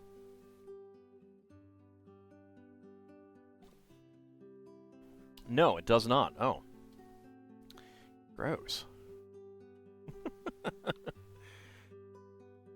Alright, just a few seconds remaining. Let me go ahead and reset my timer. Okay. Get your predictions in. Just a few seconds remaining. And... closed. Alright. Let's go. What do we got? What do we have here? What do we have? What do we have? Feels like a hot dog, but... Nope, alright. 15.05, that is going to be the sheriff. The sheriff is back in town. Need to stop putting my scissors on the other side of the table there. Scissors, stay over here, since I'm right-handed. As in correct-handed. Unlike my parents, who were wrong-handed. Alright, that is indeed correct, and that is... Oops. 15.05. Let's choose the outcome. Within 20 seconds, complete that prediction. Alright, who is getting the hams? Bahamut and Kinshir getting all the hams. Very nice. Lord Canis, Isovan going for 20 to 50. Shield of Hope going for 50 to 60. And Lel Bunny going for no.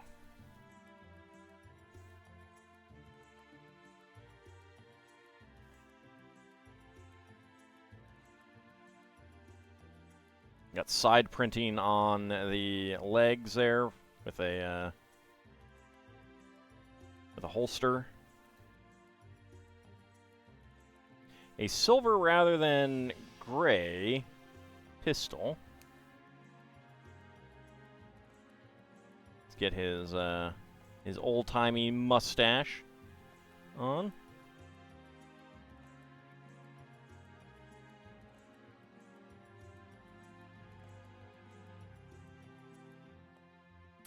And the wanted poster. He's going to ask you if you've seen him. And he's going to do it at gunpoint. No back printing on the torso, which is a shame. But still a good torso. Alright, so that is our third of him. Okay. And then now for our final minifig. We'll get our scale all ready as well.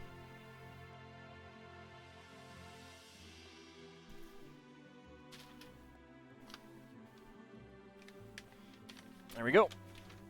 All right.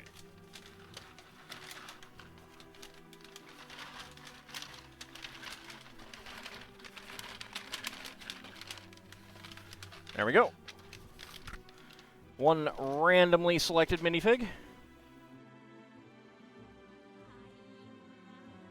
Start a prediction. Can all guess what is inside the minifig box? Get your predictions in. So, we have gotten Spider-Man and Mayday Parker, and Spider-Man India. Those are the two that we have gotten. So, 1, 2, 3, 4, 5, 7, 8, 9, 11, and 12 are the ones that we have not gotten. There needs to be a Rancher Spider-Man to fit the theme. I mean, Web Stinger is kind of that. Sort of. He's kind of a cowboy.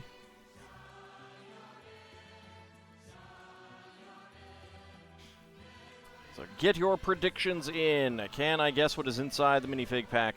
Not a Rogue AI going for Spider-Punk. Bahamut going for Sun Spider. Isovan going for Spider-Man 2099. Tonight's final guess is a Minotaur Treehouse Accessibility Specialist. And a Leonin Spider-Man eating a hot dog. Wow, eating him? I can't believe it. That's terrible. So mean. Just feasting on the human costume flesh. It's terrible. It's terrible. I can't believe it. Have they no respect for life?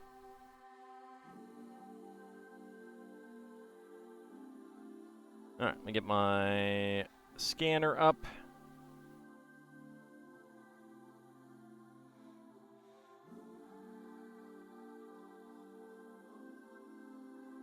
And get your predictions in. Can I guess what is inside the minifig pack?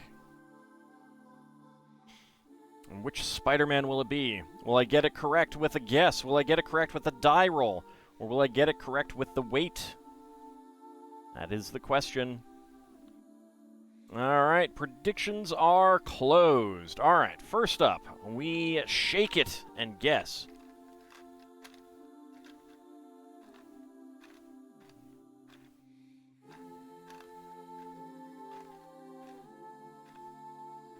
Alright, feels like there's multiple rolly things.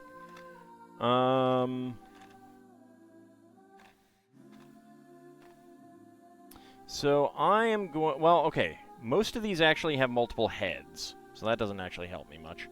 I am going to go with Miles Morales, number 1. Alright, let's roll the die. 12. Werewolf Spider-Man. And the weight at 18.08, I'm going to say is Spider-Punk. That's what we'll go with. Alright. Let's go ahead and scan it.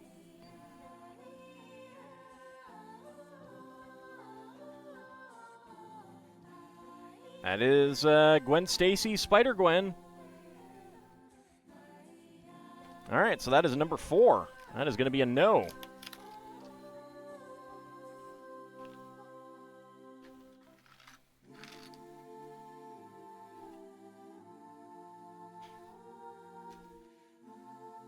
Alright, so let's go ahead and mark her off. And choose the outcome. So that is a no. Complete that prediction. Who is getting all the hams? I think I know who. That is going to be Lil Bunny getting all of the hams. 4,775. Bahamut going for a yes with guess. Shield of Hope going for yes with die roll. Lord Canis, Iagra, and Isovan all going for yes with weight.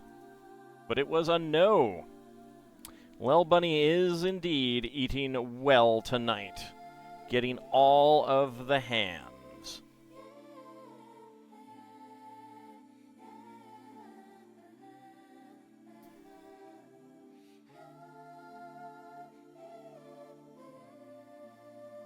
So she has a new hairpiece, I think. I don't think this one has been done before. Oops. And she has a picture of herself and Miles Morales. Let's see, is this... I'm not sure if this is printed or... It's probably printed. I don't think they would do dual molding for that. That is a pretty good payout. Yes, indeed. Yes, indeed it is. All right, let's go ahead and zoom in. Where's my zoom control? There it is.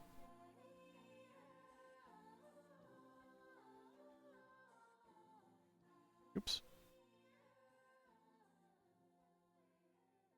So pink-tipped hair. Printing on the arms, the back, the legs. A picture of herself and Miles Morales.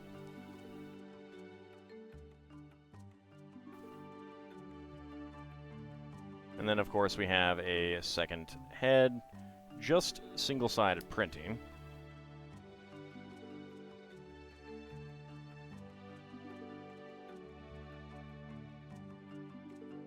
There we go.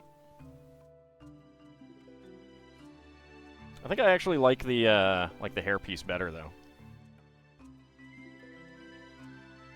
I didn't zoom in on the other two because we've had them before. Also, she has other side face. I can zoom in. I can show them off, though, if you guys want to see them again.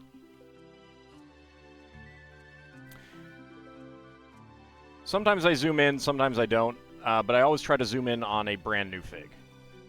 Here are the other two.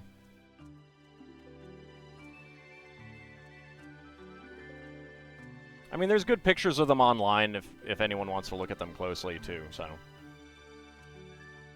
Alright, let's go ahead and zoom back out. There we go. And those are the minifigs for tonight.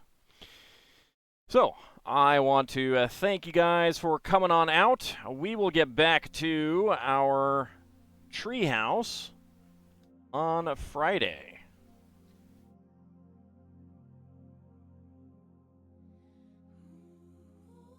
So I want to thank you guys for coming on out. I shall see you next time. See you then. Oh, actually, I should go through my spiel.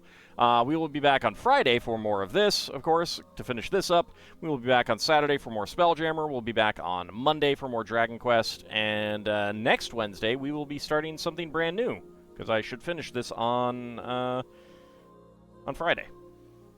So, I want to thank you guys for coming on out. I shall see you next time.